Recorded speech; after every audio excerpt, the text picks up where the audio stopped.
D'après le journaliste Carl Zero, en France, un enfant sur 5 a été victime de violences sexuelles. Pourtant, ça n'émeut pas nos pouvoirs publics qui laissent faire, ni nos médias nationaux qui n'en parlent jamais. Pourquoi cette omerta? Pourquoi la justice condamne si peu les pédocriminels? Comment faire pour que ce combat soit une priorité nationale? À ces questions répondra Farid DMS Debat, lanceur d'alerte. Vous êtes sur Géopolitique Profonde, générique.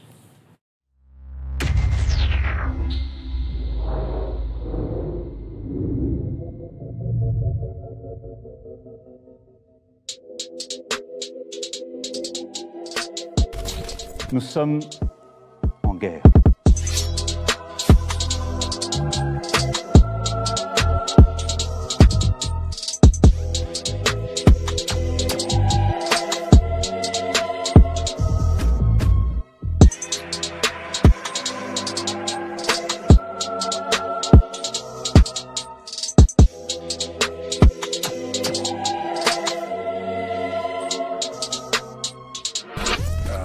Il ne faut pas avoir peur.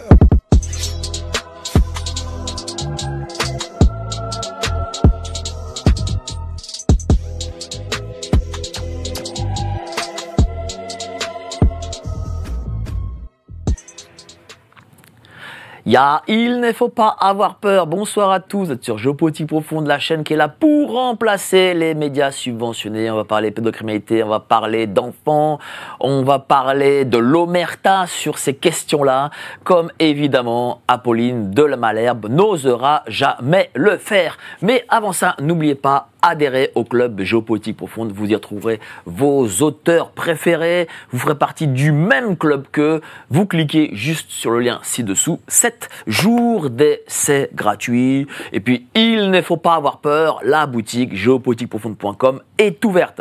Alors je suis très content, aujourd'hui je reçois Farid DMS Debat, j'ai déjà eu d'ailleurs du coup à Radio Courtoisie, là aujourd'hui c'est sur Géopolitique Profonde.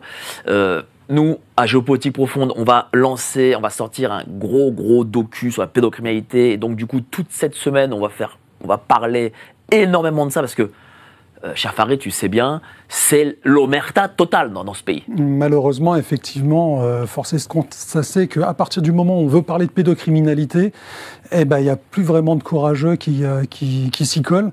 Et je suis plutôt content de voir qu'effectivement, il y a des médias qu'on peut appeler alternatifs, peu importe, ce sont quand même des médias avec leur audience qui osent au moins parler de ça. Et effectivement, dans votre introduction, Mike, vous parliez des médias mainstream. À l'heure actuelle, on a plutôt l'impression qu'effectivement, une certaine complaisance avec ce phénomène. Un enfant victime de pédocriminalité, enfin d'agression sexuelle selon la Civise, un enfant toutes les 3 minutes dans le pays, 160 000 enfants par an, ce sont des chiffres qui sont minorés selon certaines associations ou ONG, mais on va dire à minima, un enfant toutes les 3 minutes, déjà, ça fait peur. Et ça n'émeut pas plus que ça, apparemment, que ce soit les pouvoirs publics, que ce soit la justice qui, en règle générale, condamne, mais du bout des doigts, plutôt avec du sursis. C'est comme si elle signait un blanc-seing à tous les futurs pédocriminels, en disant allez-y, faites-vous plaisir. Au pire des cas, si vous vous faites choper, vous aurez du sursis. C'est pas terrible comme message. Et voilà, les médias qui n'en parlent pas et la classe politique et aux abonnés absents.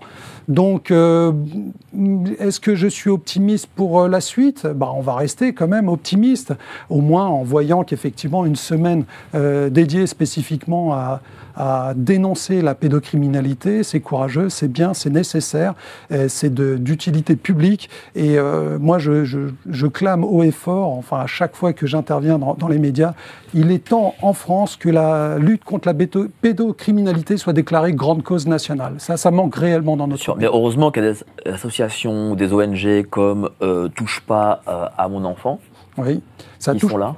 Exact. Touche pas à mon enfant, qui est à l'origine une ONG, donc organisation non gouvernementale de droit marocain. Et moi, je suis le représentant en Europe de cette ONG depuis 2016 et on œuvre. J'ai eu la présidente hier, donc Najat Anouar, qui m'a parlé toutes les actions qui ont été menées au Maroc et du renforcement au niveau de la justice sur les condamnations, c'est-à-dire qu'à l'heure actuelle, un pédocriminel peut être condamné à perpétuité. Voilà, donc c'est plutôt des bonnes nouvelles, mais c'est au Maroc que ça se passe, donc il serait temps un petit peu de nous regarder un petit peu en face et de se dire à quand une justice vraiment qui tape du poing sur la table et qui condamne comme elle devrait condamner. Il y avait une avocate qui avait sorti cette phrase, bon, je lui laisse, mais je peux la reprendre, voilà, parce qu'elle me fait sourire, sourire cyniquement. En France, un dealer de shit se fait condamner plus qu'un mec qui va violer un gosse, quoi. On en est là en France. Et je trouve que c'est quand même, on va dire, un message désastreux qui est envoyé pour toutes les victimes. Parce que derrière, déjà, la justice, c'est compliqué. Pour pouvoir entendre les victimes, c'est compliqué. Pour qu'ils soient reçus par des spécialistes, c'est-à-dire au commissariat ou à la police, enfin, à la gendarmerie, par des gens suffisamment formés pour pas qu'ils se sentent, on va dire, mis de côté ou regardés de haut, c'est compliqué. Donc il y a tout un travail à faire dans tous les étages. C'est pour ça, grande cause nationale, c'est nécessaire. Parce que ça mettra tout d'équerre. Avec en plus une réunion le 12 avril 2025, la France face à la pédocriminalité, enjeux, réalités et actions, au Kremlin Bicêtre, voilà, le 12 avril. Ouais, à 16h30, donc ça va être une grande conférence qu'on organise à Touche pas à mon enfant Europe. On aura des chasseurs de pédos, on aura des spécialistes contre la pédocriminalité. Donc j'espère qu'il y aura beaucoup de gens qui vont venir à cette conférence, déjà pour donner leur point de vue, pour ceux qui s'y intéressent, de pouvoir parler à des spécialistes et quels sont les leviers qui peuvent être tirés s'ils rencontrent des situations fâcheuses, etc. Et de savoir aussi qu'il y a des structures qui existent pour pouvoir les accompagner. Et pas que. Donc, n'hésitez pas. Alors, on va continuer cette discussion. Voilà, allez-y. Voilà, c'est au Kremlin Bicêtre. Voilà, c'est en Île-de-France. Donc, allez-y. Et puis, c'est gratuit. Oui, l'entrée libre. Donc, allez-y. Alors, on va continuer cette discussion. Mais avant ça, je vais présenter nos amis autour de la table. Jean-Luc Robert, psychologue clinicien. Comment ça va, cher Jean-Luc? Ça va bien et vous? Bah, très bien. Merci. C'est quel livre aujourd'hui? C'est Livre l'enfant jaune, l'enfant et ses désirs insatiables, dans lequel effectivement je dénonce également, et enfin je préviens les parents contre les dangers des smartphones et des réseaux sociaux et de toutes ces choses, parce que les parents ont du mal à dire non aujourd'hui, mais sauf que c'est bien une porte d'entrée, ce monde des smartphones, vers justement ce monde pédocriminel, et ils ne se méfient pas suffisamment, les enfants. Donc voilà, c'est vraiment la grande cause, et donc aujourd'hui on va en parler. Je suis content et merci de m'inviter pour ça. Merci beaucoup, cher Jean-Luc. Et à votre droite, Laurence Beneux, journaliste, des premières journalistes qui a justement écrit sur ces questions. Oui. Déjà, à l'époque, c'était dur. Ah bah, à l'époque, c'était du complotisme. Du complotisme? Enfin, en tout cas, les réseaux, la criminalité en réseau, c'était du complotisme, ouais. L'utilisation qui était balbutiante, qui commençait en France, puisque c'était pas encore vraiment installé dans les foyers, mais ça commençait. Mais ça avait été déjà... c'était plus exploité aux États-Unis, c'était du complotisme aussi. Je veux dire, par exemple, le live streaming qui est parfaitement documenté aujourd'hui. D'ailleurs, il y a eu le dessinateur là, de chez Pixar qui a été condamné pour ça. On parlait de ça, c'était c'était du conspirationnisme, du fantasme de journalisme et du complotisme. Donc il y a 25 ans, le livre de la honte, qui aura une suite, je crois, bientôt. Oui. Une suite, oui. En tout cas, ça sera sur le même thème, oui. Et chez le même éditeur. Merci à toi, chère Laurence. C'est fou quand même ce qu'a dit Laurence Beneux. C'est-à-dire qu'il y a 25 ans, quand on écrivait sur ces questions, c'était du complotisme. Mais même maintenant, même à l'heure actuelle, il ne faut pas croire. À partir du moment où on parle de réseau, ça reste quand même quelque part de l'ordre du fantasme. C'est-à-dire qu'ils prennent quand même, parler de réseau dans un média mainstream, ils prennent ça avec des pincettes. C'est-à-dire que c'est beaucoup plus compliqué. Moi, j'en avais parlé d'un réseau pédosataniste au Maroc. C'était considéré comme complotiste. En France, pareil. Alors, pédosatanisme, de toute façon, c'est toujours considéré comme du complotisme. Donc, les sectes dites sataniques, etc., c'est une légende urbaine. Comme les snuff movies, alors même que d'ailleurs il y a eu des procès où il y en a diffusé des snuff movies, donc il y a eu des condamnations, donc on sait que ça existe, pas beaucoup, mais n'empêche, pas forcément en France, mais on sait que ça existe. Et bon, le pédosatanisme, ça, oui. Oui, mais regarde, vas-y, continue. Bon, par contre, la criminalité organisée qui s'en prend aux enfants, ça commence quand même par être plus admis, ne serait-ce que parce que justement, des procès, il y en a, même s'ils viennent de l'étranger. J'ai reçu il y a 3 semaines Karl Zero, et Karl Zero, c'était pour l'affaire le Squarneck, et il y avait l'affaire d'un élu LFI, je crois de l'ouest de la France, et il m'a dit, c'est la première fois que les médias ont parlé pour cet élu de réseau pédocriminel. C'est-à-dire que Karl Zero me dit, jamais les médias n'ont utilisé le terme réseau pour dire pédocriminel. Donc oui, en effet, je pense que ça oui, toujours mais ça reste, ils n'aiment pas ça. Oui. C'est vrai ça fait peur, on n'aime pas ça. Mais enfin, maintenant, il n'y a plus, comme c'était le cas à l'époque, un haut fonctionnaire de police qui va dire droit dans ses bottes, ça n'existe pas. Ah oui, comme à la télé, je crois sur une émission de grand public. Voilà, c'était. Alors que, voilà, malgré tout, on est obligé de reconnaître l'existence d'une criminalité organisée qui s'en prend aux enfants, de la même façon que, après le livre de Camille Kouchner, on peut dire aujourd'hui qu'il peut y avoir aussi des élites qui sont pédocriminels, ce qui n'était, alors que jusque-là, c'était le fantasme des élites qui sont pédocriminels. Voilà. Justement, cher Farid, qu'est-ce qui a changé entre 2016, quand vous avez commencé à militer, et aujourd'hui ? Alors j'ai commencé à militer en 2008. En 2016, je suis devenu représentant. D'accord, alors 2008, on va dire entre 2008 et même encore plus tôt. En tout cas, au Maroc, c'était une chape de plomb. Et depuis 20 ans, puisque l'association existe maintenant un petit peu plus de 20 ans, cette chape de plomb quand même a été retirée. Et on en parle dans des talk-shows, au journal. Il y a vraiment le travail citoyen et de la société civile qui a vraiment avancé dans ce travail-là. Et surtout aussi les pouvoirs publics. Et ça, c'est pas rien. Parce qu'il y a une volonté politique. Juste un exemple qui s'est fait il y a 1 an et demi, 2 ans. J'avais lancé une pétition pour que les sites et les applications de rencontres pour mineurs soient complètement interdites, parce qu'elles étaient infestées par des prédateurs. On en parlera justement de cette problématique-là. Au Maroc, on a fait exactement cette même demande, mais on n'est pas passé par une pétition. On a écrit directement au ministère de l'Intérieur, qui lui, au bout d'un mois, a répondu à l'association et a dit effectivement, il va saisir le procureur général du roi pour faire en sorte de limiter l'accès au territoire de tous ces sites et applications de rencontres pour mineurs, parce qu'ils étaient accessibles au Maroc également. Voilà, une volonté politique a fait que tous ces sites-là n'avaient plus accès sur le territoire marocain. Ils ont protégé leurs concitoyens. En France, on est obligé de passer par une pétition, et même en passant par là, on n'a pas de résultat. Alors que c'est faisable. Une chaîne de télévision qui rentre pas dans le giron, on va dire, de l'envie politique, en 48 heures, on la bloque. Je parle de Russian Today, par exemple. En France, ça a été très facile de pouvoir couper tous ces canaux au niveau européen. Et on va nous faire croire qu'à l'heure actuelle, des sites et des applications de rencontres pour mineurs qui pullulent sur Internet, on ne peut pas faire en sorte de les fermer, de les sanctionner.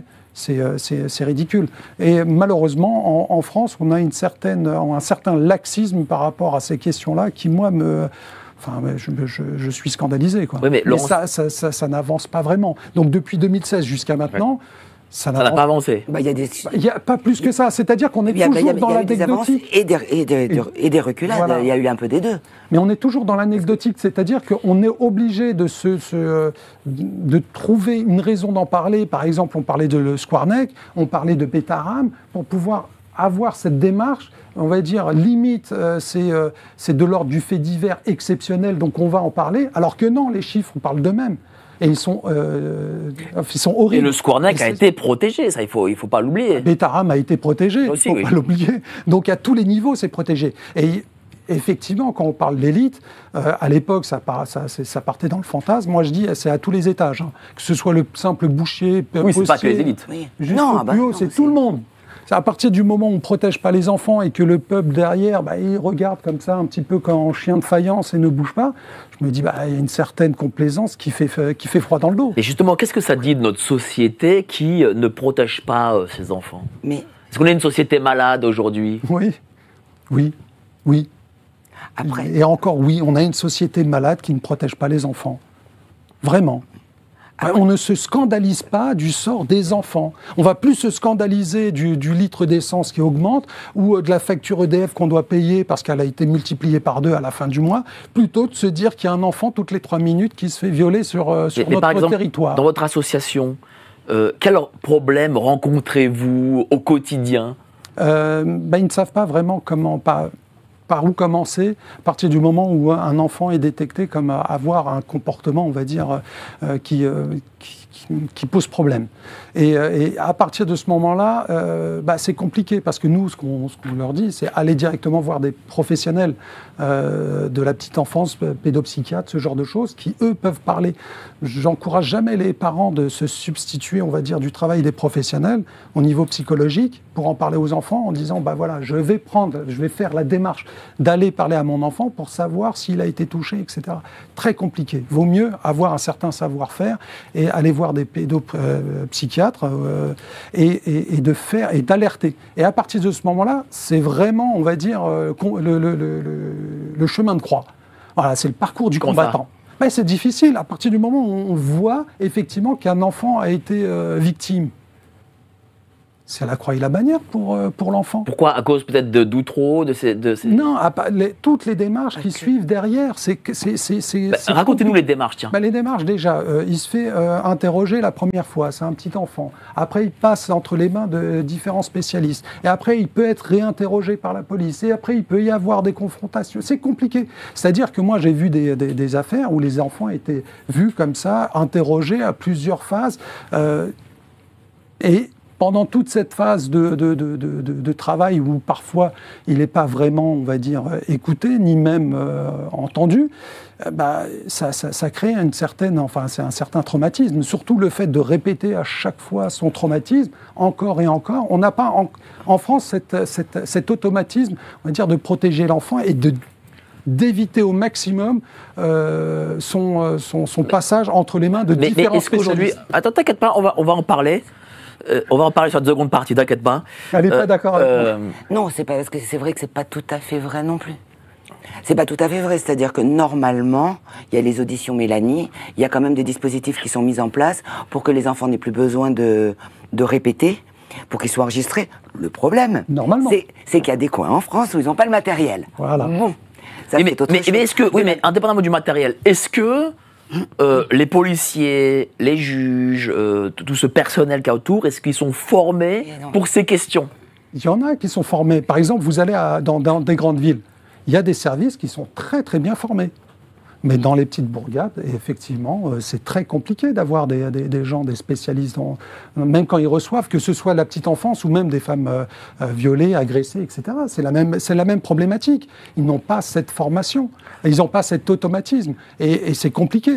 On parle de l'ordre du psyché, c'est-à-dire que c'est une personne qui a vécu, un enfant qui a vécu un traumatisme, qui va devoir parler de ce traumatisme face à une personne qui n'est pas formée pour pouvoir l'écouter et surtout le faire parler, sans le traumatiser encore plus, sans mettre en doute sa parole. Tout ça, ce sont des choses qui prennent du temps. La formation, ça coûte de l'argent. Leur donner du matériel, vous parliez effectivement des matériels d'enregistrement, etc., qui devait être justement le parcours judiciaire de l'enfant, qui ne l'est pas, malheureusement.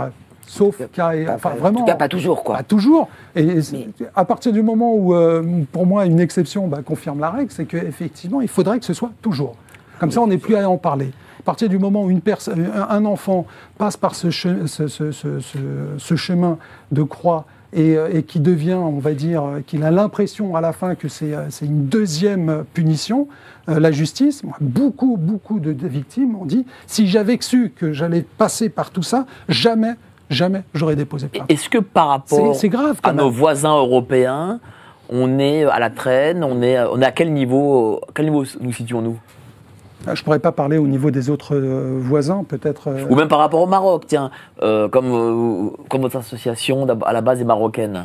C'est compliqué aussi, toujours pareil. Pour entendre les victimes, c'est difficile. C'est toujours de l'ordre de la formation. On parle d'humain à humain. C'est-à-dire que c'est compliqué. Personne ne peut pas... Enfin, c'est pas inné d'avoir la capacité de pouvoir être en face d'un enfant et de l'écouter parler de ses traumatismes. C'est compliqué. Moi j'ai l'impression, depuis... je vous dis, je ne suis pas à la base spécialiste de ces questions, mais depuis 2 ans, j'ai eu énormément de témoignages. Moi j'ai l'impression que ce pays est vérolé par cette question-là, en fait. Je sais pas, j'ai l'impression vraiment que y a eu un boom. Alors peut-être que c'est à cause d'un boom de la parole aussi, mais j'ai l'impression que on vit une époque où il y a de plus en plus de victimes des questions pédocriminelles. Je ne sais pas s'il y en a plus. En tout cas, ce qui est sûr, c'est qu'ils ne sont pas autant protégés. Hein. Je suis moins optimiste que vous. Mais j'ai pas dit qu'elles étaient protégées. Non, j'ai juste dit que ça a été prévu, le dispositif, pour éviter que les enfants répètent. Oui. Après, qu'il y ait des endroits où ils n'ont pas le matériel, c'est autre chose. Mais ça, voilà, ça c'est quelque chose qui a été prévu. De la même façon, tout à l'heure, vous disiez un enfant, on risque moins qu'un voleur de hashish pour avoir violé un enfant. Ça, c'était une avocate qui avait, je reprenais cette phrase. Ils prennent du sursis, c'est pas vrai. Le problème... Il y a un juge qui a pris du sursis, par contre. Le problème, oui, mais c'est pour viol. Le problème, c'est qu'un enfant violé, il a 99% de chances d'obtenir jamais justice. Le sursis, c'est plus pour la consultation de documents pédopornographiques, comme si c'était pas grave. Mais en général, s'il y a un viol, je veux dire qui est prouvé, enfin, un viol avéré, en général, la personne va prendre du ferme. Par contre, un viol. Oui, viol avéré. Par contre, le souci qu'on ne... ça va pas durer, parce que le souci qu'on a, par contre, c'est que grâce à Nicole Belloubet et Éric Dupond-Moretti, ils passent plus aux assises. Cher Laurent, je te donnerai toute la parole que tu veux en deuxième partie, t'inquiète pas. Je finis juste la première partie avec notre ami. Voilà, parce que c'était ça, enfin, de la base. Mais si, elle est habituée à venir, elle ne sait pas. Moi, j'aime bien les paroles libres. Mais t'inquiète pas. J'aurais le droit d'intervenir à la deuxième partie, quand même. Mais dis-moi, cher Farid, qu'est-ce qui a fait que tu as décidé, justement, de t'emparer de ce sujet ? Alors, ça a été une rencontre, hein, comme je l'ai dit, en 2008. J'étais en voyage d'affaires au Maroc. Et des amis m'ont présenté, on avait des amis communs avec Najat Anwar. Elle venait d'ouvrir son association, donc Touche pas à mon enfant, à l'époque c'était une association, en 2004, donc 4 ans auparavant, sur une affaire sordide, le petit garçon de sa meilleure amie qui a été violé à plusieurs reprises dans la crèche par le gardien de cette crèche. Et il s'avérait qu'après enquête, ce pédocriminel avait sévi pendant près de 18 ans. Et suite à ça, bien sûr, il y a eu plein de parcours du combattant très compliqué, etc. La justice condamne pas vraiment à la hauteur des faits. Et c'est à ce moment-là, ce côté injustice qui l'a poussé à ouvrir cette association. Elle m'a parlé de ça, elle m'a parlé de ce combat-là. Voilà. Moi, quelque part, j'avais derrière, la pédocriminalité quand même, j'avais plutôt touché du bout des doigts, on va dire, quand j'étais au collège, un collège catholique, parce que j'ai fait pratiquement toutes mes études en collège privé. Et lycée et collège privé. Et à cette époque-là, le directeur avait été condamné. Donc j'avais des camarades d'internat, puisque j'étais interne, qu'il a été condamné pour viol sur une quinzaine d'enfants. C'était à Joigny, et c'était le lycée Saint-Sulpice. Voilà. Et quelque part, c'est resté au fond. Et tu t'es dit, ça aurait pu être moi ? Non. Non, parce que j'avais un sacré caractère déjà à cette époque-là. J'étais plutôt costaud. Et puis ce pédocriminel, lui, ciblait spécifiquement vraiment les enfants fragiles. Il savait qui il allait agresser. Et c'est ça qui est terrible. C'est-à-dire qu'ils ne sont pas courageux, en règle générale, les pédocriminels. Pourquoi ils s'attaquent aux enfants? C'est parce qu'ils ne peuvent pas s'attaquer à quelqu'un d'autre. Et c'est pour ça qu'on leur prête des pouvoirs incroyables et des gens qui ne veulent pas s'unir pour pouvoir combattre la pédocriminalité. Je dis non. Mais pourtant, c'est en étant ensemble qu'on pourra faire quelque chose. C'est compliqué d'en débusquer. J'ai l'impression, parce que ils prennent pas, enfin, comment dire, ils se cachent, ils essayent de, voilà, ils sont assez prudents. J'ai l'impression que c'est pas simple, c'est beaucoup plus compliqué de débusquer des pédocriminels que d'autres types de criminels.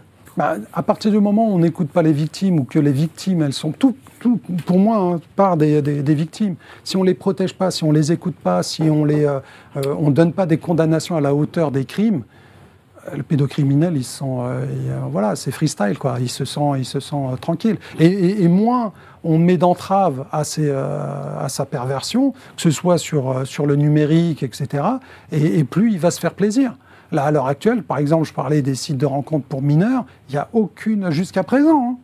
Malgré les alertes, malgré les plaintes, il y a quelques sites comme ça de temps en temps qui ferment, mais c'est tout. Mais en règle générale, ça va pas au-delà. Donc vraiment, si au niveau de la justice, il y avait des peines sévères, si au niveau des médias, il y avait quand même un travail pédagogique pour pouvoir dire effectivement cet état de fait existe, ouvrez les yeux, soyez vigilants. Parents, soyez vigilants si votre enfant change de comportement.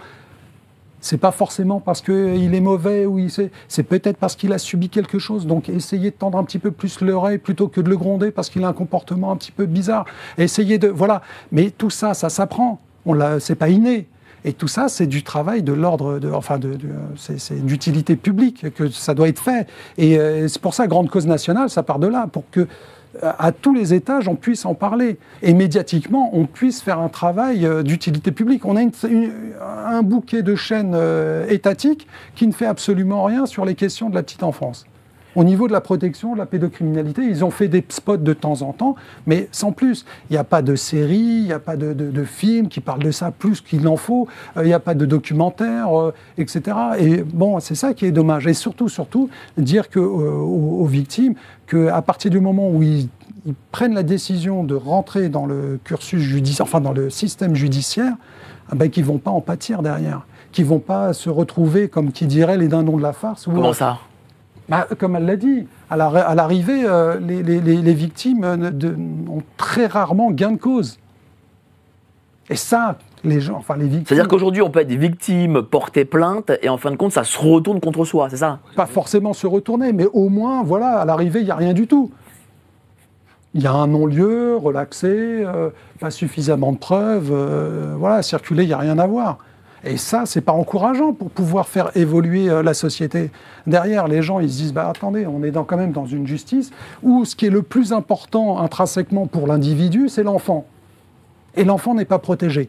Qui doit protéger l'enfant? C'est pas l'enfant qui doit protéger l'enfant. C'est pas l'enfant qui va dire stop à un adulte. C'est l'adulte qui doit protéger l'enfant. Et à l'heure actuelle, il n'y a rien qui est fait dans ce sens-là.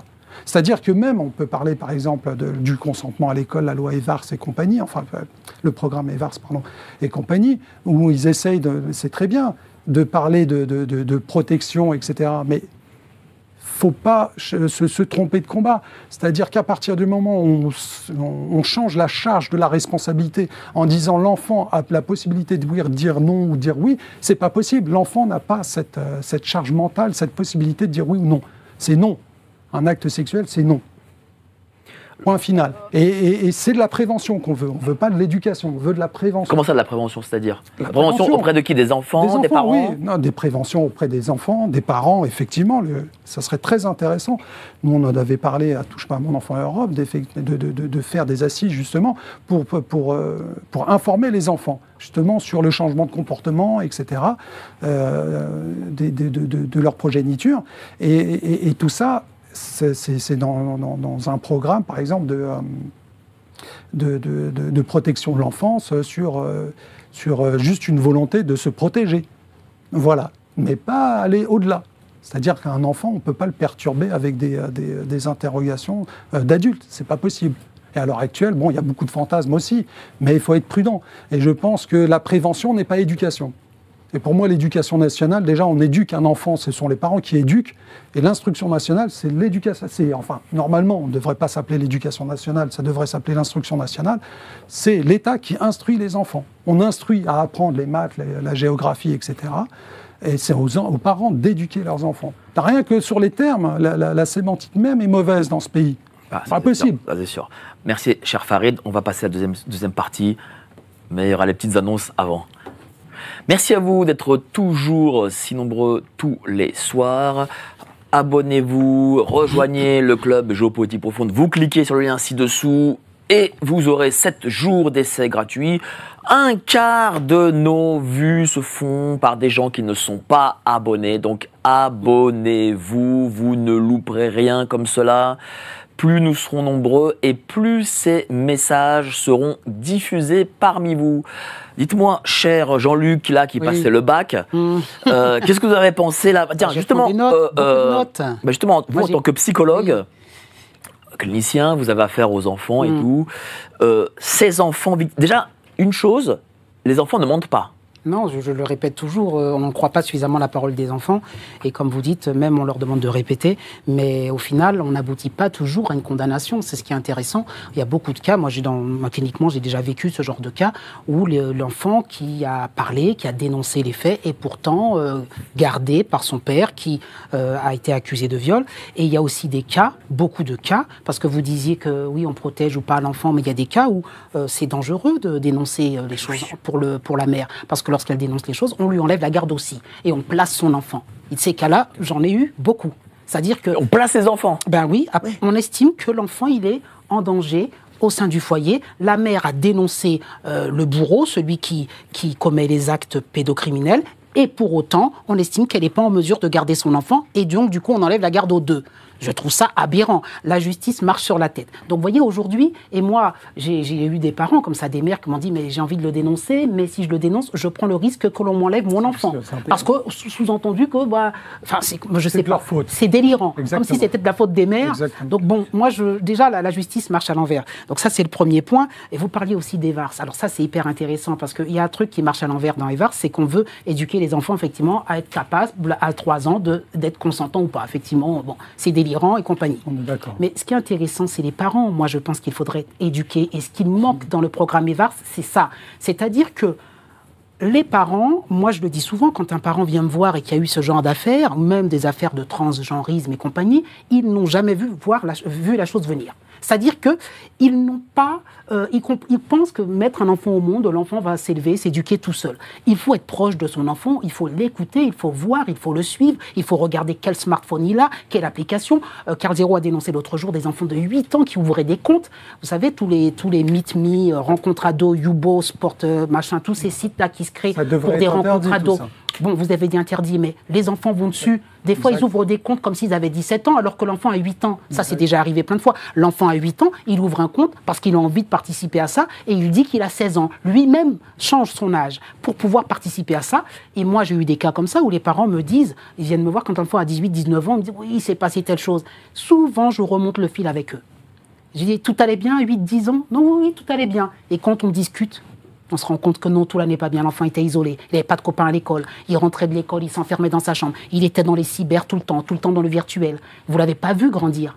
Et aujourd'hui, vous venez à 19 ans, vous me dites qu'il y a un problème. Mais en fait, dès l'âge de 8 ans, l'enfant avait déjà ouvert des comptes. Il n'aurait pas dû avoir ce smartphone. Vous auriez dû le surveiller. Et s'il avait ce smartphone, ça aurait dû... Qui aurait dû le surveiller? Le parent. C'est-à-dire que le parent ne s'autorise plus. Écoutez-moi, le parent ne s'autorise plus à mettre le nez dans le téléphone. Non, je vous fais dire ça, vous savez pourquoi? Parce que j'ai eu une discussion avec Laurence et je lui disais, moi personnellement, un enfant ne me la ferait pas aujourd'hui sur des choses qu'il verrait sur Internet. Est-ce que les parents sont pas...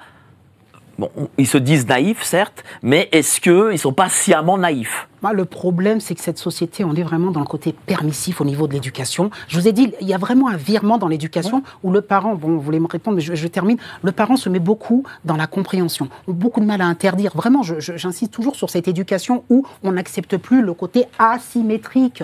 Le parent a la légitimité, il a une autorité, il a le droit de contrôler. D'abord, à 8 ans, je ne vois pas ce qu'un enfant fait avec un smartphone, avec un compte. On peut lui dire non, tu n'as pas de smartphone, mais ça, le parent ne sait pas le dire. Et s'il a un smartphone, c'est une ouverture dangereuse sur le monde. Il faut donc contrôler les heures d'utilisation. Tu ne vas pas à l'école avec. Quand tu rentres de l'école, qu'est-ce que tu fais? Tu es sur quel compte? Je regarde, fais voir. Et ça, aujourd'hui, on estime que c'est intrusif. Réponse de Farid, et après je voudrais entendre là-dessus Laurence. L'enfant n'est pas un petit adulte. Oui, absolument. Je suis d'accord avec vous, mais tout mettre sur la charge des parents, c'est un peu facile dans le sens où, effectivement, les parents ont leurs responsabilités. Je suis 100% d'accord avec vous. L'État a encore une autre responsabilité. En France, à l'heure actuelle, j'ai envie de miser à la Française des Jeux, j'ai envie de boursicoter et tout. On est obligé de montrer patte blanche. Jouer sur un casino en ligne, on fait ce qu'on appelle un KYC, KYC, Know Your Customer. Oui. On est obligé de scanner sa pièce d'identité, envoyer son fiche d'imposition pour savoir quelle adresse fiscale est affiliée à votre carte d'identité. Vous êtes obligé de vous filmer pour justifier le fait que vous êtes bien la personne qui ouvre ce compte. Oui. Donc ça veut dire que tous ces dispositifs sont faits pourquoi ? Pour des plateformes où on gère de l'argent. L'argent, c'est précieux. Donc, il faut vraiment bien verrouiller les choses. Les enfants, on s'en fout. Donc, c'est open bar. Il y a juste à cliquer sur une petite case. Oui. Comme vous l'avez dit, un enfant de 8 ans, il peut aller sur un compte et dire qu'il a 18 ans. Et c'est ça qui n'est pas normal. Mais ça, c'est de la responsabilité de l'État d'obliger ces sites et ces plateformes d'exiger un KYC. Alors, une minute, et après, je voudrais la parole à Laurence. J'allais vous répondre à ça. Je n'y crois pas. Depuis le début, je vous entends parler de il faut contrôler tous ces sites. Ça pousse comme des champignons. Il y a au moins 40 applications par jour qui naissent. J'ai noté Meet.me, Rencontra 2, Yubo et compagnie. Et la liste, elle est interminable et il en poussera tous les jours. Vous savez pourquoi? Parce que ces applications-là, j'en suis persuadée, le font sciemment. Elles font volontairement en sorte que les enfants de 8 ans puissent s'inscrire en changeant leur truc. Parce que vous savez pourquoi le nerf de la guerre, pour moi, c'est l'argent. Oui. Dans la pédocriminalité, et les nouveaux moyens sont là. Et ces compagnies, elles prétendent pas de blanche. Ah non, moi je ne veux pas, c'est des rencontres ados. Elles savent très bien qu'une grosse partie de leurs chiffres se font sur des rencontres entre mineurs et elles s'en fichent complètement parce que l'argent rentre. Donc ça, c'est complètement utopique. Cette vision, pour moi, c'est pour ça que je mets sur les parents. Mais j'y crois pas. Ça n'arrivera pas. Elle est complémentaire. Dans le sens de mettre des entraves supplémentaires. J'y crois pas. Laurence n'est pas d'accord. Je voudrais entendre un point de vue féminin. D'accord. Bon, après, ça bouffe pas de pain d'essayer. Exactement. D'essayer, ça bouffe pas de pain de dire, bon, écoutez, même aux opérateurs, écoutez, sur les sites de rencontres, prenons les mêmes... on peut les supprimer, ces sites. Même si je suis d'accord. Ça marche, c'est pas possible, il y a de l'argent. Je suis d'accord que ça va être, que ça va être contourné, cependant... On peut rêver. Ça bouffe pas de pain d'essayer. Après, et c'est vrai, moi je suis d'accord sur le fait aussi de responsabiliser les parents, mais déjà de je veux dire, vraiment de leur faire prendre conscience, parce que je suis quand même convaincue qu'il y a aussi beaucoup de gens qui ne se rendent pas compte malgré tout, de l'ampleur du phénomène, des vrais dangers. Dans quel sens? Tiens, explique-nous. Mais qui mesurent pas, qui pensent encore que c'est quelque chose qui est très anecdotique. Qui est quand même rare. De la même façon que je te parlais du livre de Véronique Béchou, Derrière les écrans, donc la chef de l'OFMIN, qui est un livre qui est très intéressant. Exactement comme tous ces gens qui mettent des photos de leurs enfants sur Facebook. Il faut pas, ouvert à tout le monde. Et c'est facile de limiter à un petit cercle de personnes, mais ils le font pas parce qu'ils se rendent pas compte. Ils se rendent pas compte des dangers. Et après, alors évidemment, donner un téléphone portable à un gosse de 8 ans, ça devrait même pas exister. Ce que je te disais, c'est qu'il y a des endroits, par contre, notamment en province, où des gens vont dire, pour des adolescents, en fait, il a un téléphone portable pour des raisons de sécurité. Parce que il va aller à l'école assez loin, dès qu'on va au collège ou au lycée, éventuellement, c'est loin. Il n'y a plus de cabine téléphonique. Moi, quand j'allais à l'école, si j'avais un problème, il y avait une cabine partout et je mettais une pièce et après une carte et éventuellement j'appelais. Maintenant, c'est plus possible. Donc, ça peut être aussi une façon, comme ça, je peux le contacter. Je peux lui demander où il est. C'est-à-dire, il y a, c'est les deux. Après, Donc, il y a aussi, effectivement, un besoin aussi mais vraiment d'éducation, enfin, d'informer les parents. Et sinon, pour ce qui se disait, je suis contente que vous l'ayez dit, parce que je reviens au début, parce que j'avais envie de réagir. Si, c'est pas, souvent, non seulement un gamin qui est agressé ou qui se fait violer, il a extrêmement peu de chances d'obtenir justice. Déjà, ne serait-ce que parce qu'il n'y aura pas de plainte. Mais quand il y a une plainte, bien sûr que ça va se retourner contre lui très très souvent. Dans quel sens? Ça va se retourner contre lui si on n'arrive pas à établir la preuve de ce qui lui est arrivé. Ça va se retourner contre lui, ça va se retourner contre le parent qui a porté plainte. Parce que en fait, surtout sur des choses aussi graves que ça, la justice n'aime pas du tout qu'on la mette face à son incapacité. Et notamment à son incapacité à protéger le justiciable. Alors, en plus, pour des choses qui sont très graves et sur des gens aussi vulnérables que les enfants, elle n'aime pas ça. Ça veut dire quoi? Ça veut dire qu'elle pourrait s'acharner contre l'enfant? Elle va s'acharner contre le parent protecteur au départ. D'accord. Mais en fait, oui, c'est une forme d'acharnement parce que quand un gamin il parle, il y a quand même, il y a beaucoup de cas d'inceste, hein, même si qui les emmènent éventuellement, il y a beaucoup de cas d'inceste. Bon, donc dans l'immense majorité des cas, c'est le père. Ou en tout cas c'est un homme. Il y a très peu de femmes. Mais bon, c'est souvent le père. Ça peut être d'autres personnes, l'oncle ou. Enfin voilà. Très souvent aussi c'est la mère qui va porter plainte si le gamin il parle. Mais quand on le place, le gamin, mais bien sûr que c'est un acharnement contre le pauvre gamin. Il a parlé et en plus il a perdu le droit de vivre avec sa maman. Quand il est placé dans un foyer, c'est moindre mal, parce qu'il y a quand même des cas fréquents. Où il se fait violer là. Oui, d'abord il va se faire violer dans le foyer, mais où on va le placer chez son père qui l'a accusé de viol ou d'agression sexuelle. Ouais. Donc il se retrouve en vase clos, donc le gosse il parle, le résultat c'est qu'il se retrouve à vivre chez la personne qui l'a accusé. Bien sûr, alors c'est un chantage qui est fait aux parents protecteurs, mais évidemment que c'est une forme d'acharnement sur les enfants. Ils sont punis quelque part. Alors qu'est-ce qui se passe? Déjà, ils disent plus rien. Ils vont se taire. Donc cette espèce de voix dérangeante qui dit qu'il lui est arrivé quelque chose, mais on n'arrive pas à condamner la personne. Il va revenir dessus. Soit il va revenir dessus, soit en tout cas il va plus en parler, parce qu'ils sont pas bêtes les gosses. Donc ils comprennent bien, ils se disent si j'avais su, j'aurais rien dit. Peut-être que si je dis plus rien, je vais retrouver ma maman. Et puis de toute façon, on m'a pas cru. Ça, c'est quelque chose que tu as vu toi en tant que journaliste? Mais t'as même pas idée du nombre de fois. Et la première fois que je l'ai vu, ça, c'était avant le livre de la honte. Donc c'était il y a plus de 25 ans. Donc la pratique, elle vient pas d'aujourd'hui. Elle date pas d'aujourd'hui. Le problème, c'est que j'ai l'impression que c'est en train de croître de façon exponentielle.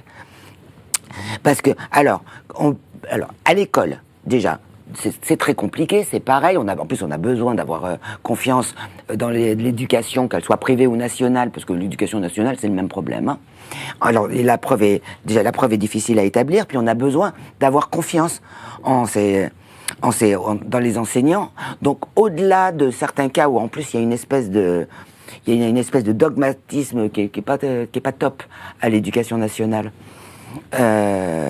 De toute façon, il y a quand même un déni, c'est-à-dire qu'il y a intérêt qu'il y ait un paquet de plaintes derrière, parce que sinon on va dire que c'est pas vrai. Ça peut se retourner contre les plaignants. Alors l'ASE, pareil. Les endroits de garde, les garderies, la même chose. Pour les cas d'inceste, alors c'est vrai que malgré tout, en plus la criminalité organisée, on n'aime pas trop en parler. Pour les cas d'inceste, c'est extrêmement fréquent qu'il y ait ce qu'on appelle des gardes inversées, c'est-à-dire que dans le meilleur des cas, le gosse il va pas obtenir justice. Dans le pire des cas, et c'est très fréquent, il va avoir sa vie qui va être complètement foutue en l'air. C'est hallucinant, ce témoignage de notre ami Jean-Luc Robert, psychologue, et Laurence, journaliste, qui voit ça visiblement très souvent, c'est-à-dire que la justice peut aller à l'encontre des victimes. Ah mais je vais te dire un truc, pardon, je termine. La première affaire, l'affaire qui m'a fait m'intéresser à la pédocriminalité, parce que je suis tombé dessus un peu par hasard au départ, hein. C'était un fait de truc nouveau, après j'ai déroulé une pelote, mais c'était une affaire comme ça. La Il y avait pourtant la mère avait porté plainte pour viol sur un gosse de 5 ans. Il y avait il y avait des signalements de médecins comme s'il en pleuvait. Le gamin, il avait une fissure anale, enfin bon, il disait des trucs épouvantables, il était terrifié à l'idée d'aller voir son père. Et ben, qu'est-ce qui s'était passé? On avait retiré l'enfant à la mère et on avait transféré la garde au père. Et je m'étais avalé le dossier, je m'étais intéressé à ce dossier parce qu'à ce moment-là, moi, je me disais que c'était pas possible. Je pensais, au départ, quand on m'a parlé de l'affaire, je pensais que ce n'était pas vrai. C'était en épluchant le dossier que je me suis rendu compte que c'était vrai. Une des mères des enfants français du CD-ROM, pareil. C'est fou, ça. Non, c'est vrai qu'effectivement, la problématique liée à l'ASE, que ce soit au niveau, c'est vrai, dès le départ, les parents qui ont peur de déposer plainte avec effectivement cette menace sous-jacente de l'ASE en disant effectivement, vous avez la possibilité de voir votre enfant placé, alors le pire des cas, effectivement, chez l'agresseur, chez l'un des parents agresseurs. Même, peu importe, même vous l'aviez dit tout à l'heure, même dans le foyer, en règle générale, là-bas aussi... il y a des viols.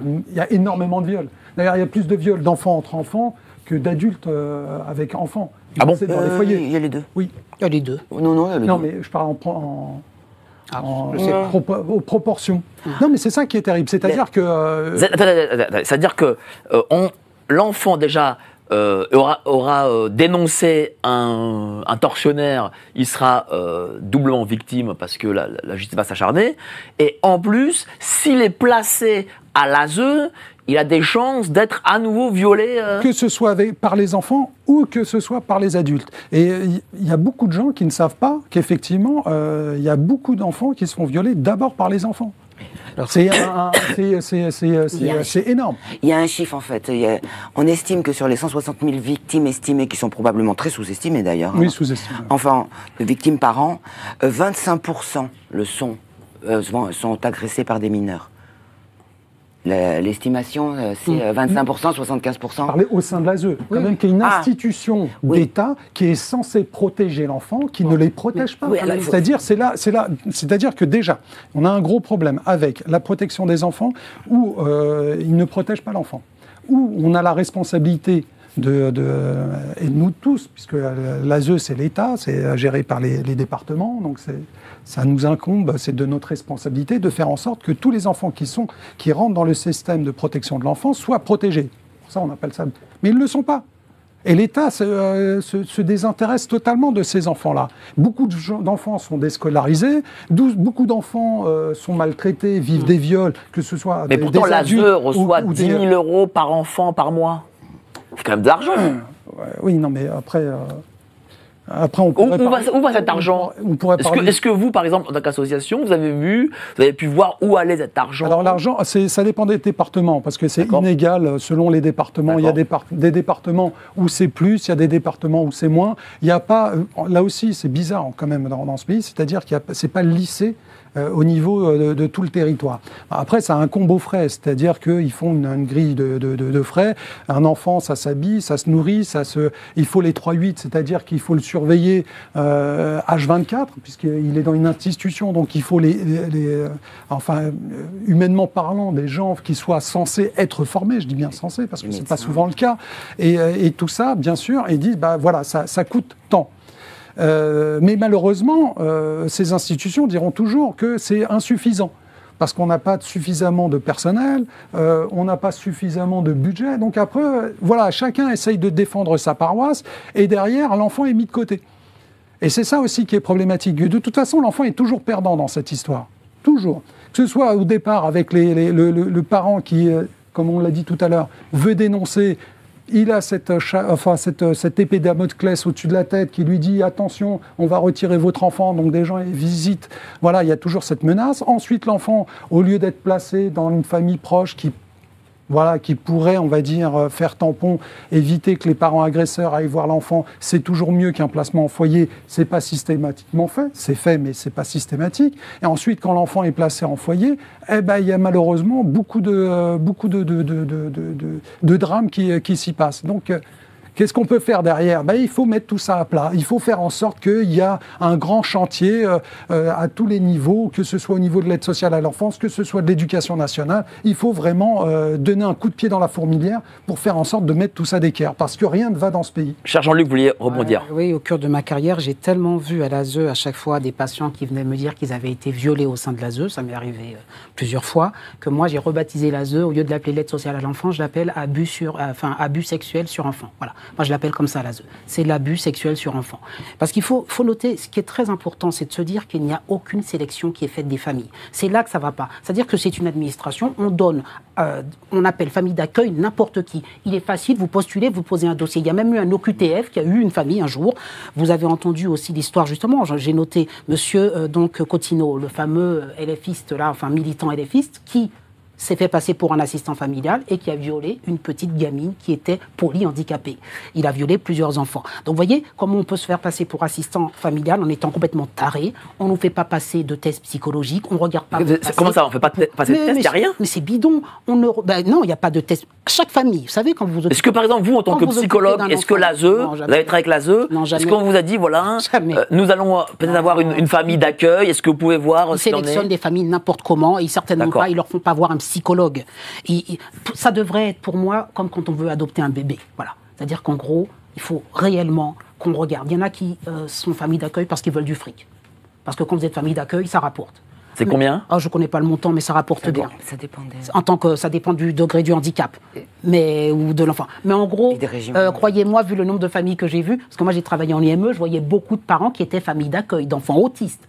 Je ne crois pas qu'on le fait, ils le fassent toujours par bonté de cœur. Parce que quand vous vous occupez d'un enfant autiste sévère, je vous assure que ce n'est pas n'importe quoi. C'est un énorme boulot. Mais il y a l'argent derrière. Des parents ne le font pas toujours avec le cœur. Bon, ça, c'est pour fermer la parenthèse. Mais d'une manière ou d'une autre, à qui on donne ces mineurs? Des fois, je vous ai dit, des histoires à des QTF, c'est déjà arrivé, à des personnes dont on ne vérifie même pas s'ils ont un passé pédocriminel ou quoi que ce soit. On ne vérifie pas si ce qu'ils font, est-ce qu'ils sont équilibrés ou autres. Donc, on donne les enfants à n'importe qui. Et après, on s'étonne qu'il y ait des viols. Mais viols dans les familles d'accueil. Et je vous ai dit, monsieur Pierre-Alain Cottineau en est l'illustration, mais il n'y en a pas qu'un, Pierre-Alain Cottineau. Vous vous rendez compte, violer une gamine de quel âge avait 6 ans, alité, polyhandicapée dans son lit, et donc d'autres viols qu'il a commis aussi sur d'autres fillettes, ça se passe énormément avec des pervers qui rentrent dans le système, savent qu'à l'ASE il y a ça, et un pervers, s'il veut faire un abus, il n'a qu'à se déclarer. Ça, tu confirmes par rapport aux familles d'accueil? Oui, parce que aux familles d'accueil, et pas que, parce qu'on sait. On sait que alors attention, il ne faut pas dire non plus que c'est un repère, qu'il y a des pédocriminels partout, et faut pas amalgamer. Que tous les foyers sont pourris, etc. Mais on sait que il y a des pédocriminels qui choisissent des professions qui vont les mettre en contact avec les enfants. On le sait. On sait que les enfants placés sont des enfants qui sont particulièrement vulnérables parce que malgré tout, il y a une vigilance des parents qu'ils perdent, parce que les parents font quand même attention malgré tout à ce qui arrive à leurs enfants. Donc bien sûr, d'ailleurs il y a quelque chose qui m'avait beaucoup frappé. C'était pareil déjà. Puisque c'était à l'époque après du CD-ROM et tout ça. Il y avait quelqu'un qui est devenu assez connu. Enfin bref, qui avait été reconnu sur le fichier hollandais, et c'était par qui avait un long passé qui avait été placé quasiment toute son enfance. Et donc c'était des travailleuses sociales qu'il avait reconnues, et parce que ça, moi, ça m'avait frappé à l'époque. Elle avait dit, lui, de toute façon, il est passé par les foyers, par les familles d'accueil, avec le cursus qu'il a, 15 ans de placement, c'était obligé qu'il y passe. Et je m'étais dit, waouh, en fait, voilà, elle était en train de me dire que quelqu'un qui avait été placé pendant un certain nombre d'années, c'était inévitable qu'il ait été agressé sexuellement. Là, en l'occurrence, il se trouve qu'il y avait sa photo sur des documents pédopornographiques en prime. Mais ça veut dire que du coup, le personnel de l'ASE sait ce qui s'y passe, en fait. Oui. C'est une complicité, non? Je ne sais pas ce que tu en penses. Alors... En règle générale, la plupart du temps, déjà, ceux qui sont là manquent de formation, pas bien rémunérés, peu de personnel, ils ne sont pas derrière chaque enfant à chaque fois. Et puis bon, il y a aussi des pervers parmi ces gens-là. Il faut toujours, bien sûr, j'aime pas généraliser, mais effectivement, à partir du moment où on est un institut d'État, on est censé être irréprochables, notamment sur la question de l'enfance. Pour revenir aux familles, il y a aussi une problématique liée par exemple au casier judiciaire. On peut demander le casier judiciaire pour les parents, mais jamais à tous les occupants de la famille. Il peut y avoir un des enfants, un oncle qui habite parmi au sein de la famille, qui a été multicondamné. Ils peuvent vivre au sein de cette famille. L'aide sociale à l'enfance ne le vérifiera pas. C'est-à-dire qu'il vérifie uniquement les parents et pas tout le foyer. Ça aussi, c'est une problématique. Comment se passent les enquêtes de la part de l'aide sociale à l'enfance? Ça, je ne suis pas au fait des enquêtes dans le détail, mais vu les problématiques que nous rencontrons, elles devraient être un petit peu plus poussées. Notamment cette histoire-là, effectivement, des casiers judiciaires de toute la famille. Parce qu'il n'y a pas que les parents. On peut avoir des parents qui soient très bien, il n'y a aucun problème. Mais derrière, peut-être qu'il y a un oncle, qu'il y a une tante, il y a un enfant qui est complètement dégénéré et qui va violer les gosses qui sont là. Ça s'est passé. Et il n'y a pas de vérification. Donc il y a tous ces problématiques qui rentrent en compte. Mais effectivement, à l'heure actuelle, l'État ne fait pas grand-chose pour protéger les enfants. Les parents, les familles qui essayent de dénoncer des cas de pédocriminalité, ils sont soit montrés du doigt, soit menacés, ou au pire, on place leur enfant. Donc à quel moment ils peuvent se défendre ? C'est très compliqué en France. Et c'est pour ça, lorsque vous me disiez depuis 2016 jusqu'à présent quel regard j'avais sur la pédocriminalité en France, j'ai dit je reste optimiste, mais sérieusement, notre pays est malade, est vraiment malade à tous les niveaux. La justice devrait être condamnée un petit peu plus, devrait avoir beaucoup plus de moyens, mais surtout beaucoup plus de condamnations à la hauteur des crimes. À l'heure actuelle, je trouve que c'est pas à la hauteur des crimes, surtout si on voit nos voisins ou ce qui se passe outre-Atlantique, quoique parfois c'est pas forcément un bel exemple. Mais disons que au moins, on peut espérer qu'une peine un petit peu plus lourde peut être dissuasive. Et pas seulement, on a parlé de l'éducation nationale, on a parlé de l'ASE. Rien ne va dans notre pays. Et c'est ce que tu vois, toi, entre le jour où tu as publié ce livre-là, le livre de la honte, et aujourd'hui, tu as senti cette évolution négative ? Sur certaines choses, sur certains points, c'est indéniable. De toute façon, il y a un manque de volonté politique absolument désolant, et ça change pas. Mais par exemple, c'est vrai que, et moi je le déplore beaucoup, grâce à Nicole Belloubet et Édouard Dupond-Moretti, viol, s'il n'y a pas d'autres circonstances aggravantes, aujourd'hui, viol sur mineur, comme sur les adultes d'ailleurs, c'est plus la cour d'assises, c'est la cour criminelle. La différence ? La différence, c'est qu'il n'y a plus de jury populaire. C'est qu'on a créé ces trucs, on a créé ces cours, c'est des magistrats professionnels. Et donc, le sous-crime, parce qu'en fait, c'est les peines jusqu'à 20 ans. Comme on n'encourt que 20 ans maximum pour un viol, même sur un mineur, s'il n'y a pas d'autres trucs, s'il n'y a pas d'autres circonstances aggravantes par ailleurs, c'est 20 ans. Sauf que 20 ans, les crimes, 95% des crimes où on encourt jusqu'à 20 ans maximum, c'est les crimes sexuels.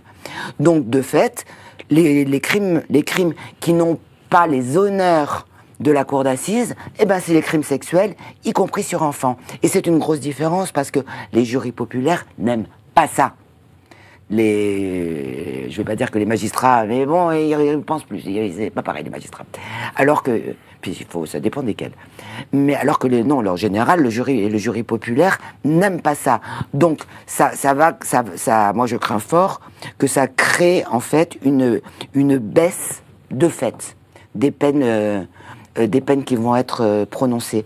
Pour revenir aussi à l'ASE, dans les explications, c'était la scénariste du film Les yeux grands fermés qui était passée, enfin bref, avec Muriel Robin. Donc il m'expliquait, en fait, c'est une travailleuse sociale qui expliquait un système où ils expliquaient qu'en fait, même quand ils savaient se retrouver dans une situation, enfin, quand il y avait des soupçons sur quelqu'un, dans une situation qui était extrêmement compliquée, parce que ça allait être très compliqué de le prouver. Donc, ils n'avaient pas envie d'un côté de reconnaître qu'il y avait dans leur rang quelqu'un sur qui ils pesaient des soupçons qui étaient lourds, tout en le laissant, mais d'un autre côté, s'ils le mettaient à la porte, et qu'il n'y avait pas de condamnation, qu'est-ce qui risquait de se passer ? Ils allaient perdre au prud'homme, ils allaient être obligés de réintégrer le mec de toute façon, en prime en lui versant des dommages et intérêts. Donc, qu'est-ce qui se passe dans ces cas-là? Ils préfèrent dire qu'il se passe rien du tout, et que c'est pas vrai. Et que voilà, qu'il n'y a pas eu de... Ça, c'est des membres du personnel de ces structures qui t'ont dit ça? C'est une personne, en fait, c'est des propos qui m'ont été rapportés. Et effectivement, je trouve que en fait, c'est parfaitement logique. C'est vrai, parce que c'est vrai. Et comme c'est vrai qu'on a d'autant plus de difficultés à établir la preuve que il n'y a pas du tout de moyens qui sont mis là-dedans. Enfin, c'est très clair que la protection des enfants, franchement, on s'en fout. Après, vous parlez de grandes causes. Moi, je me méfie toujours un peu des grandes causes, parce qu'en général, quand on commence à parler de grandes causes, de machin et de tout ça, c'est pour faire un effet d'annonce et rien faire du tout derrière. C'est-à-dire qu'après, il n'y a aucun moyen qui suit, il n'y a rien qui est fait. Grande cause égalité homme-femme, grande cause du premier quinquennat, patati patata, aux dernières nouvelles, il n'y a rien. Ouais, sur les femmes, les féminicides. Oui. Les femmes sont toujours aussi mal payées, sont toujours moins payées que les hommes. Il y a eu, à cause de MeToo, il y a eu quelques petites mesures qui ont été prises, mais même les bracelets anti-rapprochement, c'est pas tout le monde qui les a.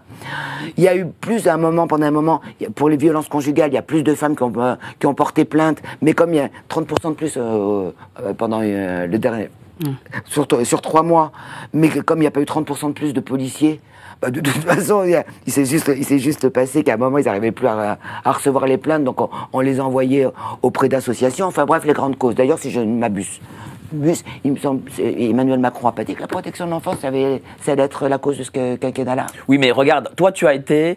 Après, je donnerai la parole à Jean-Luc, mais je vais quand même ouvrir cet aparté. Peut-être pas contre oui, genre l'objectif de son... Je vais quand même ouvrir cet aparté. Tu as été interviewé par notre confrère Jean-Baptiste Rivoire, que l'on salue, de Off Investigation, sur le couple présidentiel. On sait ce qu'il en était avec le couple présidentiel. Aucune poursuite, rien. Mais lorsqu'il se passe ça à la tête de l'État, c'est aussi une façon de légitimer une situation nationale. Ah, mais je l'ai déjà dit ici, d'ailleurs, si tu te rappelles bien, il y avait évidemment... ça, de toute façon, ça, je te l'ai déjà dit ici, et je peux le répéter. Je ne me remets pas depuis 2017, je ne me remets pas de ce couple, de l'élection de Emmanuel Macron. Dans ces circonstances-là, je trouve que le message est désastreux. Je me demande comment les gens ont fait pour accepter, pour avaler un truc pareil. Puisqu'on avait, je veux dire, un gamin de 14 ans qui a été séduit par sa prof. Je rappelle quand même que comme elle était prof, elle avait autorité. La majorité sexuelle, dans ces cas-là, c'est pas 15 ans, c'est 18 ans. Ça veut dire qu'en dessous de 18 ans, c'est interdit. C'était carrément écrit dans Wikipédia qu'elle aurait dû être poursuivie en justice. Même Wikipédia le reconnaît. C'est pas trop tard, il a jusqu'à 48... Enfin, c'est jusqu'à fin décembre. En fait, si, ça l'est. Mais, parce que normalement, oui, mais... c'est jusqu'à ses 48 ans. Oui, mais à moins que... Ça, je pourrais expliquer après. 30 ans après il y a justement des modifications législatives qui font que... Ça, c'est intéressant à creuser. Sérieusement, il y a eu des modifications en vue de ce... J'ai pas dit que c'était en vue de... Je vais pas dire que c'est... En tout cas, le résultat, la conséquence, c'est ça. C'est qu'on peut pas le poursuivre. C'est-à-dire qu'à l'heure actuelle, un magistrat ne peut pas se saisir de la... Déjà, pour la prescription pour 30 ans, il faudrait pouvoir prouver qu'il y a eu acte sexuel complet. Enfin, je veux dire, c'est viol. Une agression sexuelle, ce serait de toute façon prescrit.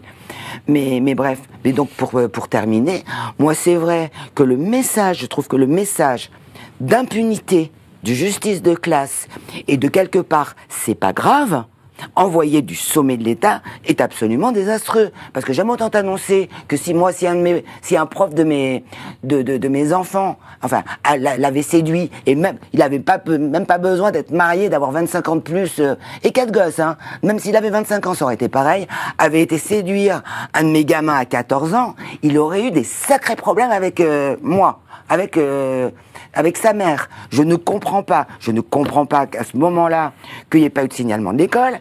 Après, ça a été connu, je ne comprends pas que le parquet se soit pas saisi. Je ne comprends pas qu'il n'y ait pas eu d'enquête. Je ne comprends pas les parents d'Emmanuel Macron. Je ne comprends pas tout ça et je suis navré, je suis catastrophé par le message qui est envoyé depuis bientôt 7 ans du sommet de l'État français. Et quand on me parle, du coup après, oh là là, même Bétara, mais mon Dieu, quelle horreur, la pédocriminalité, etc. Faut faire quelque chose. Et grande cause, protéger les enfants, etc. Dans cette circonstance-là, je me dis, de toute façon, ils se foutent de nous. Et je pense qu'on a essayé de casser. Là, je pense que la Civise, on s'attendait pas à ce qu'elle fasse du si bon travail. On s'attendait pas à ce qu'il y ait autant de gens qui parlent. On s'attendait pas à toutes les préconisations. Je pense qu'une des raisons pour laquelle, bon, ils voulaient l'arrêter, ils n'ont pas pu parce qu'il y avait trop de protestations. Mais du coup, ils l'ont modifié, ils ont modifié son objet. Ils ont viré Édouard Durand. Enfin, voilà, ils ont viré les bons. Les autres ont suivi. C'est parce qu'elle avait fait du trop bon travail. On s'attendait pas à ça de la part de la Civise. J'ai une autre explication de la Civise. Moi, la Civise, je l'apparenterais, vous savez, au grand débat après les Gilets jaunes, où il y a eu un grand scandale, et puis il a voulu, on va dire, enfariner un petit peu le peuple, et il sortit de son chapeau le grand débat.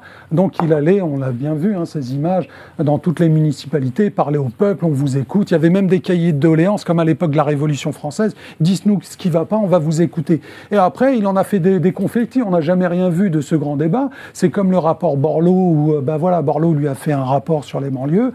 Qu'est-ce qu'il en a fait? Il en a fait des confettis. Et la Civise, pour moi, c'est exactement pareil. C'était de l'esbrouf pour qu'à l'arrivée des gens compétents qui ont donné un travail conséquent, se fassent balayer d'un revers de main sur leur travail. Mais c'est, on va dire, symptomatique de notre pays. J'irai plus loin encore. Est-ce que la pédocriminalité n'est pas culturelle en France? Moi, je me pose la question.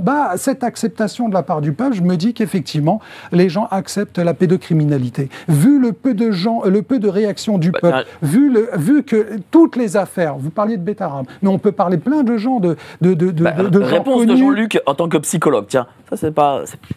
Il y a, on l'a dit, ça va même au niveau des tribunaux, je pense une forme de complicité. Après, jusqu'à quel point on peut l'établir, c'est compliqué. Mais il y a une chose est sûre, c'est qu'un politicien aujourd'hui, notamment les politiciens, n'en ont rien à faire des citoyens.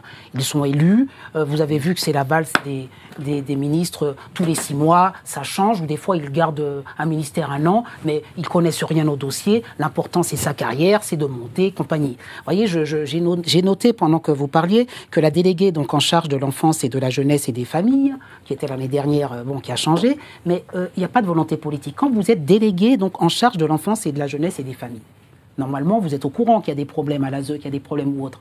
Est-ce que vous avez à un moment donné une volonté politique qui dit désormais, vous connaissez les fameux QHS qu'il y a dans les entreprises. Il y a des contrôles qui doivent être faits. Quand on est l'ASE, on gère des familles et des enfants, même les centres aérés, tout ça. Il devrait y avoir, comme il y a dans les grandes entreprises, des contrôles qualité, mais extrêmement rigoureux. QHS, donc j'ai noté, vous savez, contrôle, hygiène et sécurité, qui viennent et qui regardent vos process, les procédures. Comment ça se passe? Comment vous recrutez les familles à l'ASE?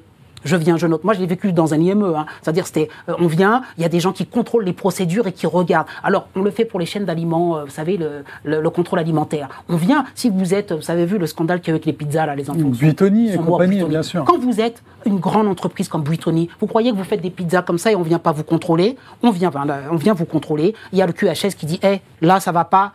Voilà. Pourquoi, à l'ASE, quand on est donc délégué en charge de la famille et tout ça dans le gouvernement, je peux pas citer la personne parce que ça change tout le temps. Quand on est à cette place-là, la première chose qu'on doit faire, c'est arriver et dire, bon, il y a des problèmes sur la pédocriminalité, dans les centres aérés, dans les écoles et tout ça, les QHS... Mais vous étiez à l'IME, comment ça se passe, justement? Vous avez vu ça, vous? Oui, comment ça se passait? Racontez-nous. Il y a des personnes, c'était pas pour cette question-là de la pédocriminalité, mais j'entendais pour les process. Je dis ça pour toutes les personnes qui ont travaillé en entreprise. Je ne sais pas si vous avez déjà travaillé en entreprise. Il y a des personnes qui viennent, qui font une enquête, vous devez répondre à des questions comme ça, que ce soit du directeur au plus... Oui, mais par exemple, on va vous dire, oui, mais comment prouver qu'un enfant a été violé? Vous, en tant que psychologue, est-ce que vous pouvez le savoir, ça? Est-ce que, par exemple, si vous recevez un enfant en discussion, est-ce que vous pouvez savoir qu'il a eu, qu'il a été victime? Si on peut le voir quelquefois, l'enfant nous le dit. Au bout d'un moment, il a confiance, mais il faut qu'il y ait une alliance thérapeutique secrète. Mais de toute façon, on peut surtout vous les dire, est-ce qu'on peut voir que c'est un affabulateur? Oui, voilà, c'est ça. Et oui, bien sûr, c'est très facile. L'enfant y arrive, on lui pose 2-3 questions. Oui, mais parce qu'aujourd'hui, la parole de l'enfant est remise en cause depuis Outreau, faut dire les choses. Et donc, vous, en tant que psychologue, vous dites que vous pouvez savoir... C'est très compliqué déjà, imaginez pour un adulte de mentir. Enfin, je veux dire, de mentir sur des questions aussi importantes. C'est très facile de voir, quand même un pédocriminel masculin, un homme, un adulte, si vous le cuisinez un peu, c'est ce qui se passe dans les commissariats, il finit par lâcher le truc. Alors quand vous avez un enfant, toutes les semaines, vous le voyez 4-5 fois de suite, je veux dire, il ne résiste pas au test de la vérité. On voit tout de suite si, entre guillemets, il y aurait une fameuse aliénation parentale, vous savez, qui est complètement utilisée de manière abusive par les jurés et compagnie, par les juges. S'il y a une aliénation parentale, on le voit tout de suite, ça tient pas la route. L'enfant ne va pas aller raconter des histoires où il aurait subi un inceste de la part de son père, parce que c'est extrêmement grave alors qu'il ne l'a pas subi. Généralement, l'enfant, il est en larmes, il raconte, il a du mal à finir ses phrases, on sent vraiment qu'il n'est pas en train de jouer du cinéma et qu'il a ce vécu-là. Mais le problème, c'est si vous ne saisissez pas sa parole à ce moment-là, qui est déjà pas évidente, sans parler de l'amnésie traumatique où l'enfant peut lui-même oublier, dénier, enfin tout ça. Si vous saisissez pas sa parole, il peut se taire à jamais, en fait. Il peut finalement se dire, bah moi on ne me croit pas, et donc garder ça enfui jusqu'à un certain... Donc c'est pour ça que la parole de l'enfant, elle est précieuse. Il faut vraiment l'entendre, l'écouter. Et moi, dans ma carrière, j'ai jamais vu un enfant qui a menti là-dessus. Jamais j'ai vu un enfant qui a raconté des histoires sur ce. Vous avez pu en parler à beaucoup d'enfants? Oui, souvent quand on fait, vous savez, le commissariat, le père est en garde à vue. Et souvent, je suis pris par le ministère de l'Intérieur pour pouvoir faire des entretiens déterminés. À ce moment-là, l'enfant dit ce qui se passe, des fois même des choses qu'il ne dit pas à sa mère, mais à ce moment-là, c'est un soulagement pour lui de pouvoir se confier et de dire à une parole neutre, qui est un psychologue, voilà ce que m'a fait mon père, ce qui me fait subir. Mais souvent, les enfants me disent aussi, j'ai peur que, donc on le place. Souvent, les enfants ont peur d'être placés, que ce soit du côté de papa ou de maman, c'est-à-dire que de ne plus voir les deux parents. Et parfois, même l'enfant dit, c'est pas que je veux plus du tout voir mon père, je veux qu'on me protège. Mais il a aussi peur que son père aille en prison, parce que souvent le père dit, si tu parles, tu fais éclater la famille, on va aller en prison. Et je veux dire, il y a un chantage, un petit mot aussi, allez-y, que j'ai déjà noté, c'est le fameux silence des mères. Ça, c'est tabou. C'est qu'il faut savoir que dans ces histoires, alors je n'ai pas le pourcentage, mais il y a des mères qui gardent le silence alors qu'elles savent que leur fille ou leur fils subit un inceste. Ça, je trouve ça dramatique.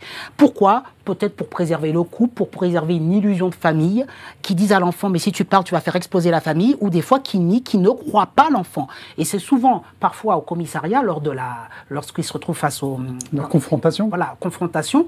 Non, je cherchais le brigadier. Ah, oui, quand le brigadier prend le PV, procès verbal, qu'à un moment donné, on dit à la mère, voyez, votre enfant ne dit la vérité. Et là, la mère finit par dire, excuse-moi, je t'ai pas cru. Ça arrive aussi, ces cas-là. Donc, il y a un problème. C'est souvent ?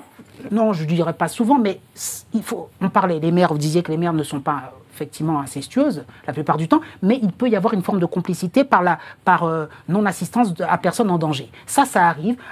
Quelque part, on ne veut pas voir, parce que ça dérange toute la famille. Bon, voilà, je disais qu'il y a à tous les niveaux, de toute façon, des responsabilités, mais moi, j'estime que ces mères sont coupables et qu'elles devraient être aussi condamnées. Mais déjà que le père n'est pas condamné des fois, donc alors... en général, oui, c'est compliqué. Puis alors, voilà. Non, mais je voulais en parler quand même, parce que... Il y a un moment, il ne faut plus... Alors, parce que maintenant, il y a des avocats qui commencent à dire, attends, oula, attention, avant de porter plainte, réfléchissez bien parce que vous pouvez perdre la garde de vos enfants. Voilà. Donc une fois qu'il y a ça, c'est quand même difficile d'un autre côté d'aller les condamner parce qu'elles n'ont pas porté plainte. Et il y a des... Moi, je parle de celles qui ne parlent pas. Alors ça, celles qui savent vraiment, je veux dire, qui savent... Hein. Ça arrive, vous êtes d'accord? Je suis d'accord. Bon. Par contre, c'est pareil parce qu'il y a eu des études. C'est extrêmement rare, c'est quand même s'ils arrivent, que ce soit pour... C'était plus avant, pour pas faire éclater la famille ou par peur du scandale, etc. Ça arrive, mais c'est extrêmement rare. Ce qui est plus fréquent, c'est les mères qui se taisent et on se rend compte que c'est dans un contexte de violence familiale et conjugale. C'est-à-dire que le père est un tyran domestique qui éventuellement viole ses enfants, mais qui fait la même chose avec sa femme et qui bat tout le monde. Donc en fait, il y a une violence morale. Il y a aussi une violence morale et une emprise par la terreur. Ces pères sont souvent pervers narcissiques et paranoïaques, et effectivement font régner un climat de pression. Il y a une emprise psychologique, et la mère, elle est elle-même aussi victime parfois dans ce genre de famille, où ils terrorisent toute la famille, et quelque part, les enfants sont un peu des dommages collatéraux, et un moindre mal, et la mère laisse faire parce qu'elle n'a aucun moyen, de toute façon, elle est elle-même dans une emprise. Mais bon, là, c'est de toute façon, ces familles-là, généralement, sont ce qu'on appelle dysfonctionnelles, à tous les niveaux. Donc la mère, effectivement... l'impression qu'il y en a de plus en plus des familles de ce type. Je sais pas ce que tu en penses. Non, je n'aurais pas, j'ai pas les chiffres, donc je vais pas polémiquer ou donner mon avis sur il y en a beaucoup, il y en a peu, j'en sais rien. Enfin, peu, ça serait difficile de le dire. Déjà une, c'est déjà beaucoup, c'est déjà trop. Mais j'aimerais revenir sur effectivement les process où on est quand même le pays des normes, où on norme tout, et dans l'aide sociale à l'enfance, j'ai l'impression qu'on norme rien. Mais où le QHS ? Donc c'est ça où c'est incroyable, c'est-à-dire que où on met des entraves, mais ça rejoint aussi ce que je disais, le KYC pour les sites, c'est pareil. Oui, c'est-à-dire à partir du moment où on crée des entraves ou bien des process pour améliorer les conditions, c'est important. Mais quand vous parliez, il ne faut pas le faire pour les sites, hein, mais simplement. Non, là, oui, vous êtes très optimiste. C'est pas grave, il vaut mieux être optimiste, surtout dans ce genre enfin surtout dans la lutte contre la pédocriminalité, sinon on finirait par se pendre. Tellement que c'est moralement difficile. C'est une sacrée charge mentale quand on est dans cette lutte. Et pour revenir sur les spécialistes, on a quand même Elisabeth Borne, ancienne première ministre, qui vient à la tête du ministère de l'Éducation nationale et qui dit « je n'y connais rien ». Et la façon... Oui, bien sûr. La preuve, elle a dit que le voile n'était pas un autisme dans le... Elle l'a dit elle-même. Elle a dit elle-même, les internautes qui nous regardent pourront vérifier. Elle a dit, je ne suis pas spécialiste dans ce domaine. Je ne suis pas spécialiste dans ce domaine. Tu as parlé de charge mentale. Oui. Explique-nous, parce que ça je veux bien... Je comprends la charge mentale que toi tu as, par exemple, en étant militant, lanceur d'alerte. C'est très très compliqué, bien sûr, c'est normal. Psychologue aussi, j'imagine. Peut-être que vous êtes plus amené à faire un travail parce que vous êtes formé pour. Oui, donc, mais j'imagine aussi, vous devez en avoir pire que moi. Comment on rentre chez soi avec... vous savez, avec toutes ces victimes qu'on a rencontrées, à qui on a parlé. C'est compliqué. Moi, quand j'avais fait la grande marche contre la pédocriminalité, c'était presque 3 mois de ma vie mis de côté, où tous les jours, il y avait des lives pendant que je marchais, où j'avais des témoignages de victimes. C'est lourd, donc c'est ça de charge mentale. J'étais même reçu à Radio Courtoisie parce qu'il a fait un tour de France jusqu'en Belgique. Voilà, jusqu'en Belgique contre à pied. C'était en courant. Non, à pied, en marchant. Voilà. C'était la grande marche contre la pédocriminalité. 1500 km du sud-ouest jusqu'à la Belgique. Il n'y a pas eu les effets escomptés médiatiques. Médiatiques locaux, oui. Oui, locaux, oui, mais pas nationaux. Nationaux, jamais. On les a tous contactés, mais aussi politiques, parce que tous les politiques ont eu au moins 3 ou 4 mails pendant toute l'étape, pendant les 3 mois de l'aventure. Ils étaient tous au courant. Personne n'a rien fait. Personne ne s'est saisi de cette situation. Je suis même parti au Parlement où j'avais rendez-vous avec un député qui m'a reçu. Bon, voilà, et c'était très gentil de sa part de me recevoir, mais à la rigueur, à la limite, qu'est-ce que tu veux que je fasse, Farid ?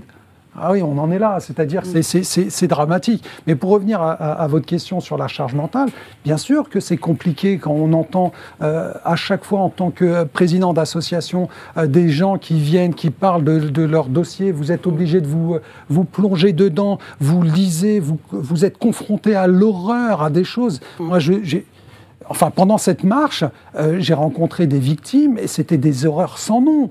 Des horreurs sans nom qui m'ont raconté. Et c'était documenté, c'est-à-dire que ce n'était pas des affabulateurs, parce qu'elles venaient avec des condamnations, avec des PV de commissariat, etc., de gendarmerie. Et donc c'était sourcé. Et je tombais là-dedans. Et bien sûr, on est des éponges, on est des êtres humains. Moi, quand quelqu'un me raconte, je suis quelqu'un de très empathique. Donc une charge mentale est très compliquée. À la fin de la grande marche, honnêtement, j'ai fait un blackout, un burn-out. J'étais proscrit chez moi pendant quelques temps, où je voulais entendre et voir personne. Parce que c'est difficile de pouvoir, on va dire, se protéger de ça. Et en plus de ça, quand vous êtes attaqué vous-même, parce que vous êtes dans la défense de la pédocriminalité, parce que bien sûr, quand vous êtes dans la défense de la pédocriminalité, il y a les pédocriminels qui aiment pas, qui vous regardent de mauvais œil, et qui, sous couvert de soi-disant de lutte, etc., ils viennent et ils vous salissent sur les réseaux sociaux. J'imagine que vous aussi, vous avez été victime de ça. Donc ça aussi, c'est des charges supplémentaires. C'est que, alors, mettons de côté les médias, les politiques, tout ça, mais c'est que le petit peuple, si je puis dire, a l'air de s'en foutre un peu aussi. Franchement, pour moi, oui. Oui, ils s'en tapent. Bien sûr, ils s'en tapent. Même quand c'est leurs enfants, il n'y a pas de mobilisation. Quand on parle des Qu'est-ce qui te fait dire ça ? Qu'est-ce qui te fait dire ça ? Attendez, un enfant victime toutes les 3 minutes, 160 000 victimes par an dans ce pays. ça en fait quand même des familles qui sont touchées, même des proches, etc. Quand il y a des rassemblements, ils sont à 60 à 100 personnes maximum sur les questions du droit de l'enfance. Quand on est sur les Champs-Élysées pour un match ou pour le Nouvel An, on est 1 million. Donc il y a un problème quelque part. C'est pas que l'information ne passe pas, les gens ils sont au courant. Mais les gens ils ne se mobilisent pas pour les enfants. Il n'a pas tort, il faut dire la vérité. Laurence, non? Moi, je pense pas que les gens s'en fichent. Je pense. Ah bon? Non. Je pense quand même que l'ampleur du phénomène est très largement sous-estimée. Que d'ailleurs la gravité, les conséquences, et d'ailleurs l'impact y compris sur les enfants sont gravement sous-estimés aussi. Parce que vous parliez d'ailleurs de la parole de l'enfant. Oui. Et donc effectivement le fait qu'au bout on se rend compte très rapidement s'il ment ou pas, mais c'est qu'il y a aussi des tableaux cliniques. Hein. Par-dessus le marché qui campagne qui vont conforter un peu ce qu'ils disent, mais enfin bon, tout ça, on fait comme si tout ça n'existait pas. Donc moi, je pense quand même qu'il y a des tas de choses, les gens c'est pas rentré, ne se rendent pas compte, c'est pas vraiment dans les consciences. Mais je voudrais aussi juste, par rapport à une question que vous posiez tout à l'heure, une petite précision. Il faut savoir, donc depuis la loi est rentrée, l'inceste, le mot inceste est rentré dans le code pénal. Vous le savez, donc c'était la loi de 2021.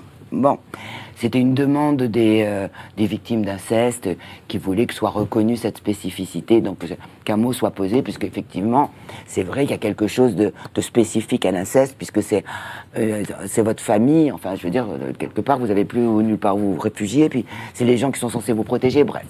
Donc, on met l'inceste dans le code pénal, très bien. Les victimes sont contentes, ça ne change rien pour les prédateurs, hein, de toute façon. La circonstance aggravante existait déjà, donc très bien. Par contre, ce qui s'est passé lors de cette loi, c'est que, en même temps, on a aussi réaffirmé la majorité sexuelle à 15 ans, c'est-à-dire pas de consentement, en faisant comme si elle n'avait pas existé depuis 1945, ce qui est pourtant le cas. Que les magistrats aient arrêté d'appliquer la loi, comme plein de magistrats, c'est autre chose. La majorité sexuelle, 15 ans, c'était depuis 1945 et ça n'avait pas bougé. Bon, enfin bref. Nicole Belloubet apparemment avait oublié. Donc on réaffirme ça dans la loi. Depuis 1945 aussi, il y avait une extension de majorité sexuelle à 18 ans pour les personnes ayant autorité.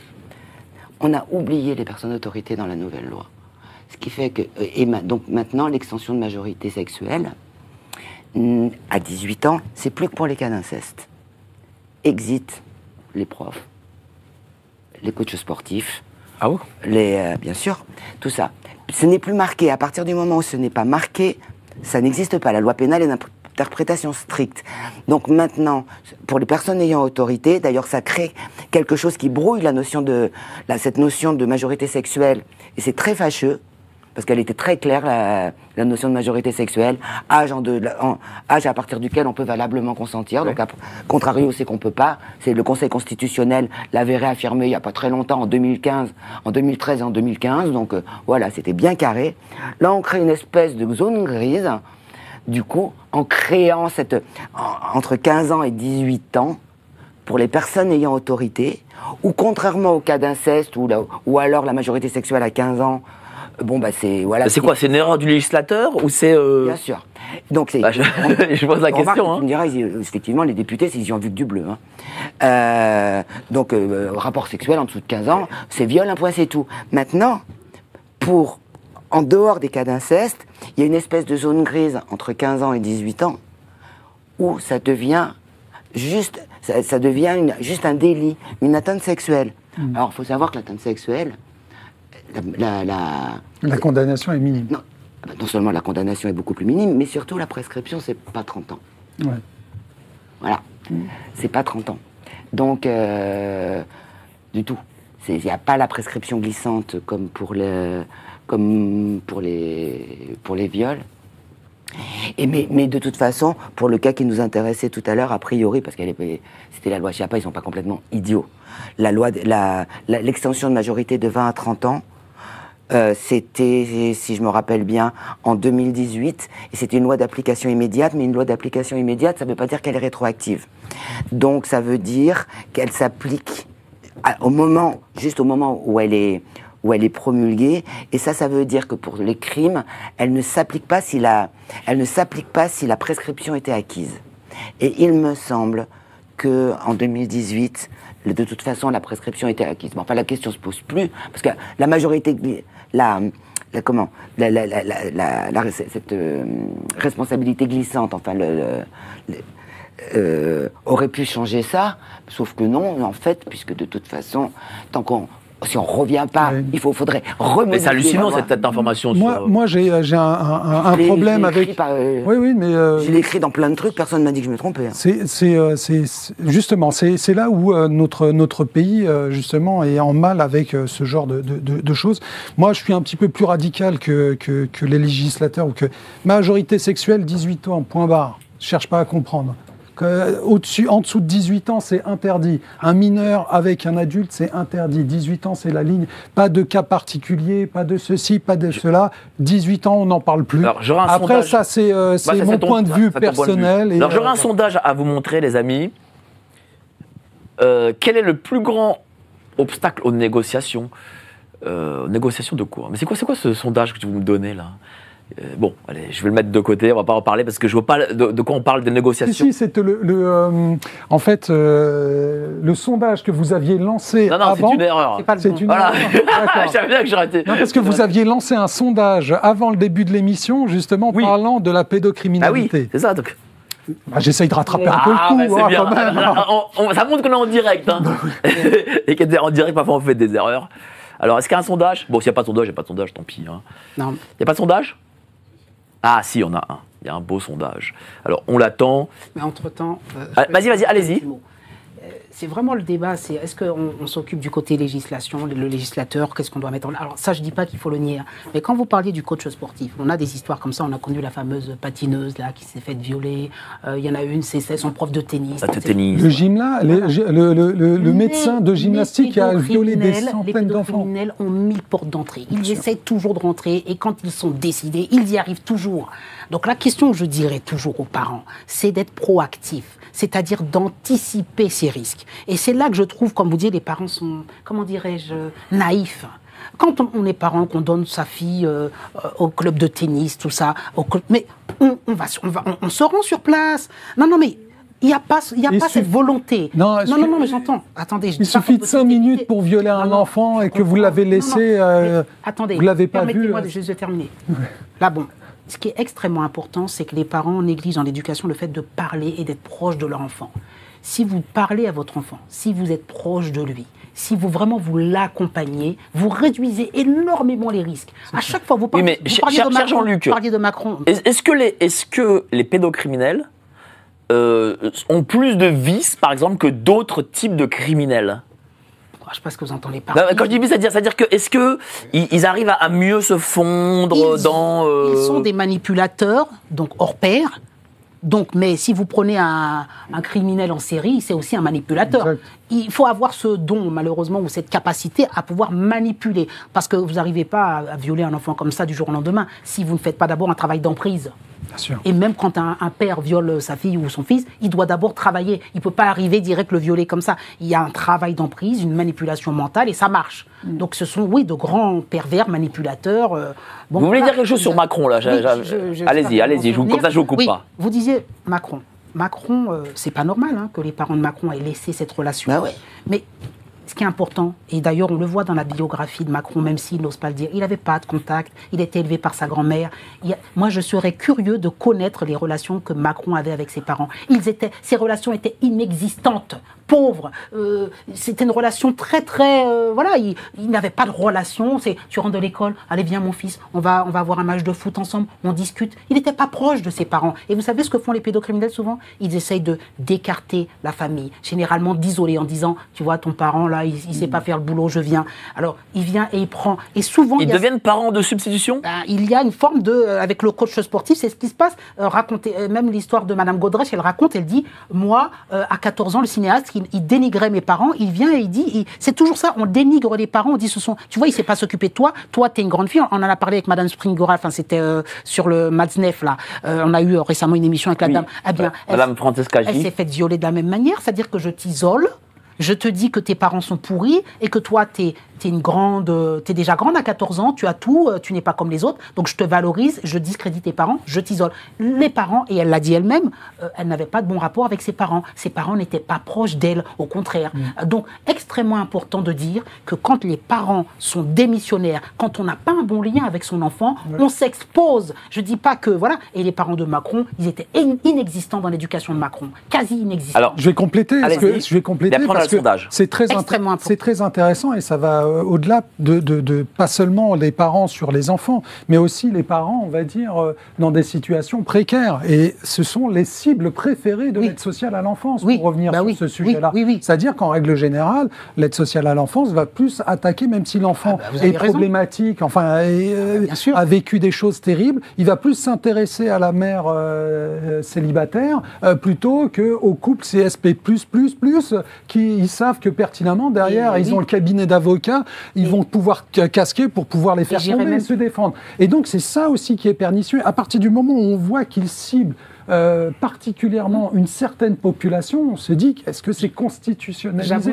Est-ce que c'est vraiment une volonté déterminée pour justement j'ai constaté détruire ce genre de personnes, ce genre de familles? J'ai constaté que quand il y avait des placements abusifs, souvent ce sont des personnes issues de l'immigration ou des personnes qui ont un travail, mais c'est pas l'avocat, c'est pas le médecin. Des gens précaires, quoi. Voilà. Même si ça arrive, malheureusement. Ça arrive, mais c'est rare. Ils savent que ces gens-là savent se défendre mieux.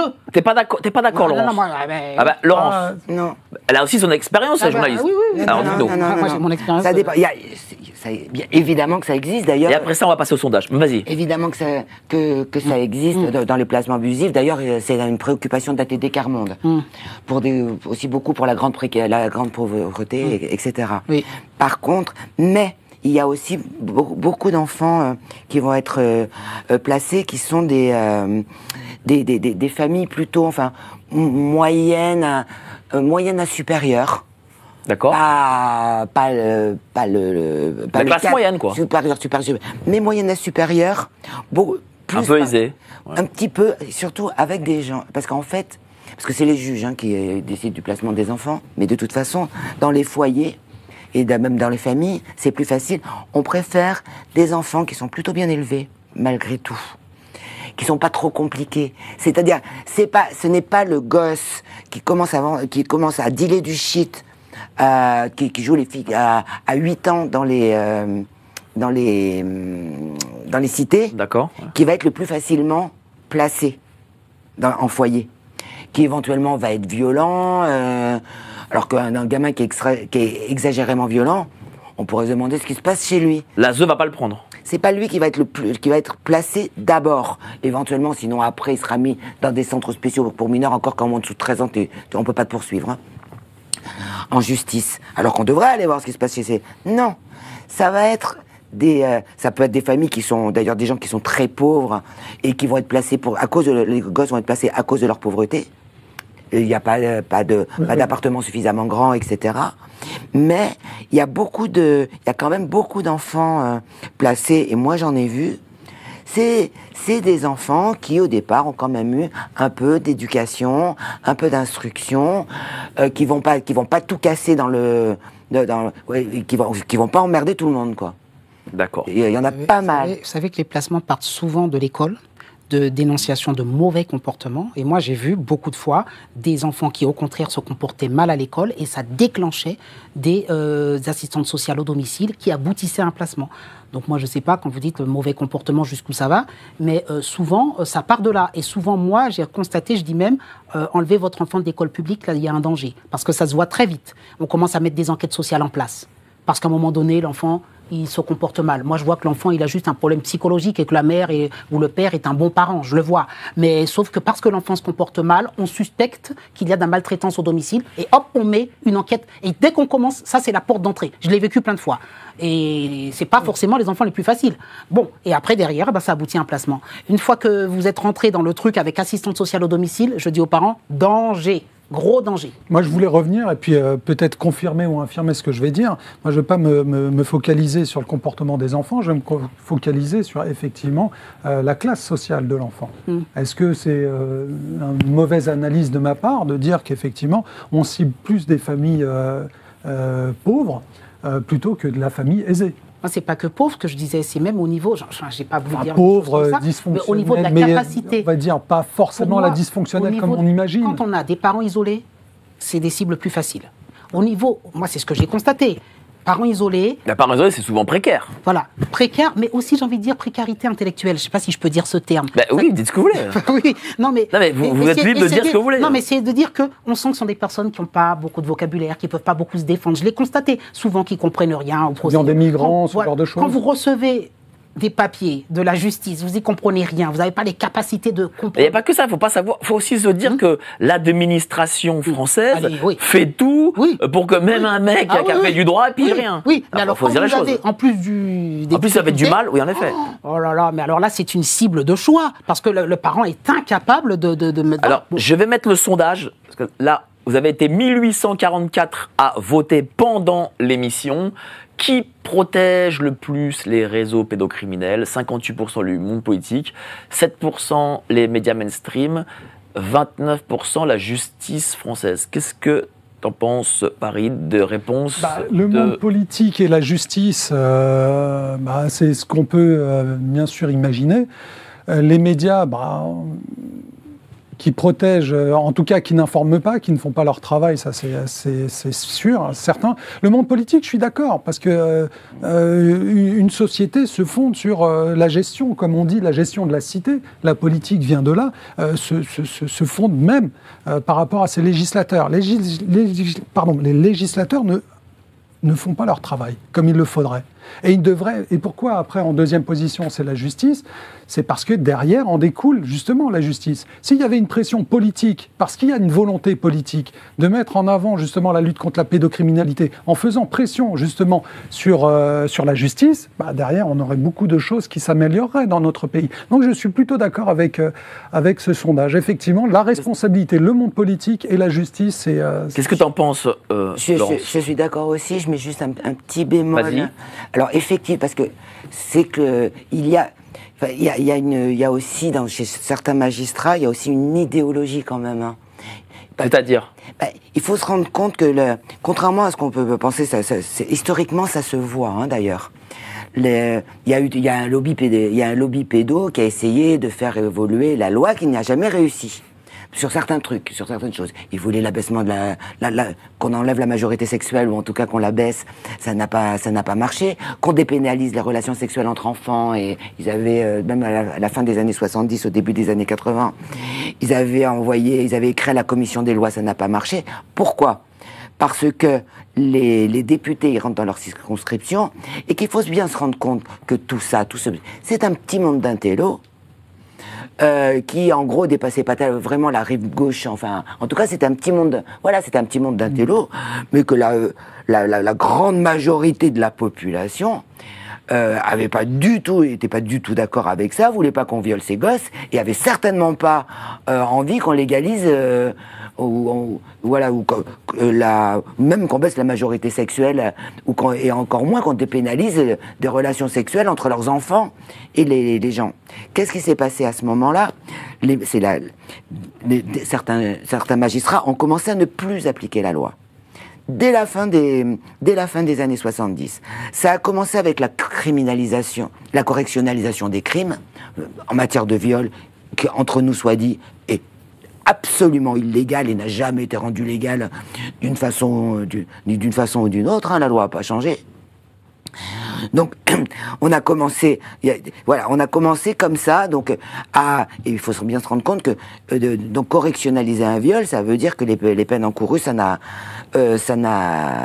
rien à voir. Enfin, c'est pas du tout la même chose. Et on sent, parce que les magistrats font partie d'une élite intellectuelle. Donc il y en a qui sont pas du tout d'accord, mais il y en a...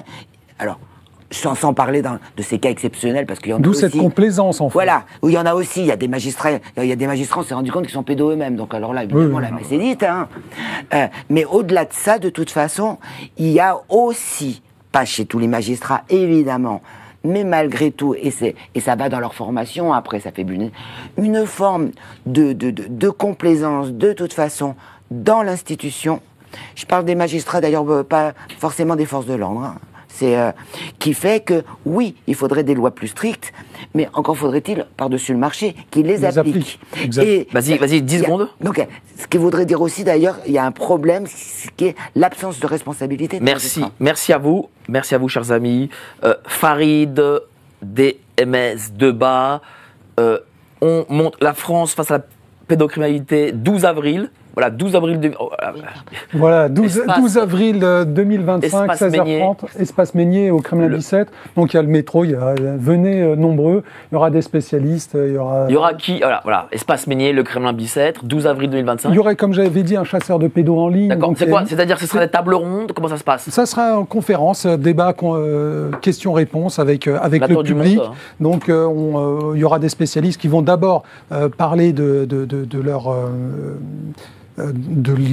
champ d'action, et ils vont ils vont répondre à des questions qu'on va leur poser bien spécifiques. Donc, ce sont des spécialistes. Il y aura Monsieur Fox, comme je l'ai dit, qui est un chasseur de pédos en ligne.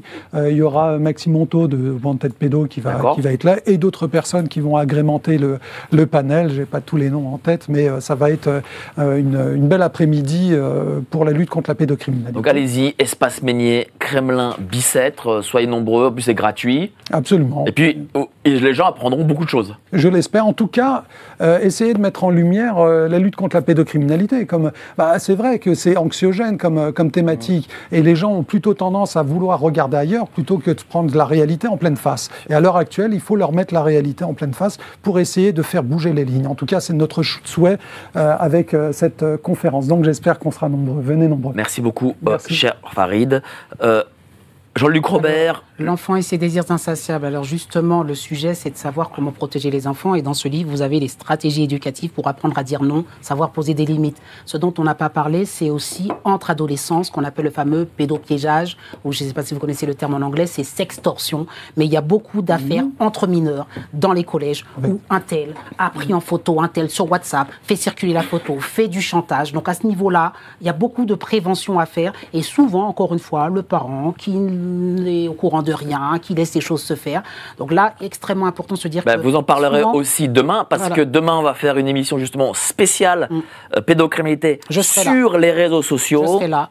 Avec notre ami Anon Westler. Voilà. Et donc, je serais heureux de faire cette émission parce que vraiment, ça part de tout petit, dès les premières années, quand l'enfant a le téléphone. Quelle éducation donne-t-on à son enfant? Quelles limites on lui pose? Merci, cher Jean-Luc. Et enfin, Laurence Beneux, qui a déjà écrit le livre de la honte il y a 25 ans de cela. Ton prochain livre, là, il est presque fini? Oui, il est bien. Oui, il sort quand? C'est sur le même sujet, j'imagine. Oui, j'ai pas écrit que là-dessus, mais il se trouve que là, en l'occurrence, oui, c'est sur le même sujet. Il sortirait quand? L'état des lieux. À la rentrée? Ouais, je pense à la rentrée. Bon, tu seras là pour en parler, évidemment. Tu seras invité ici, parce que j'aimerais vraiment en parler. Au Cherche Midi ou ailleurs? Ouais, non, c'est au Cherche Midi toujours. Bon. Merci à toi, chère Laurence. Laurence qui a été une des premières journalistes justement à alerter l'opinion publique. Merci à vous trois pour cette très belle émission. Continuez à adhérer au club Géopolitique Profonde. Vous serez avec Sylvain Ferreira, Maga Draghi, Claude Janvier et tous les autres. Voilà, vous vous abonnez aussi. Voilà, un quart d'entre vous n'êtes pas abonnés, donc abonnez-vous. Et puis là, on va faire un petit cadeau. Voilà, un petit cadeau. On va vous montrer la vidéo de notre soirée. Voilà, la soirée du 1er mars des 300 000 abonnés.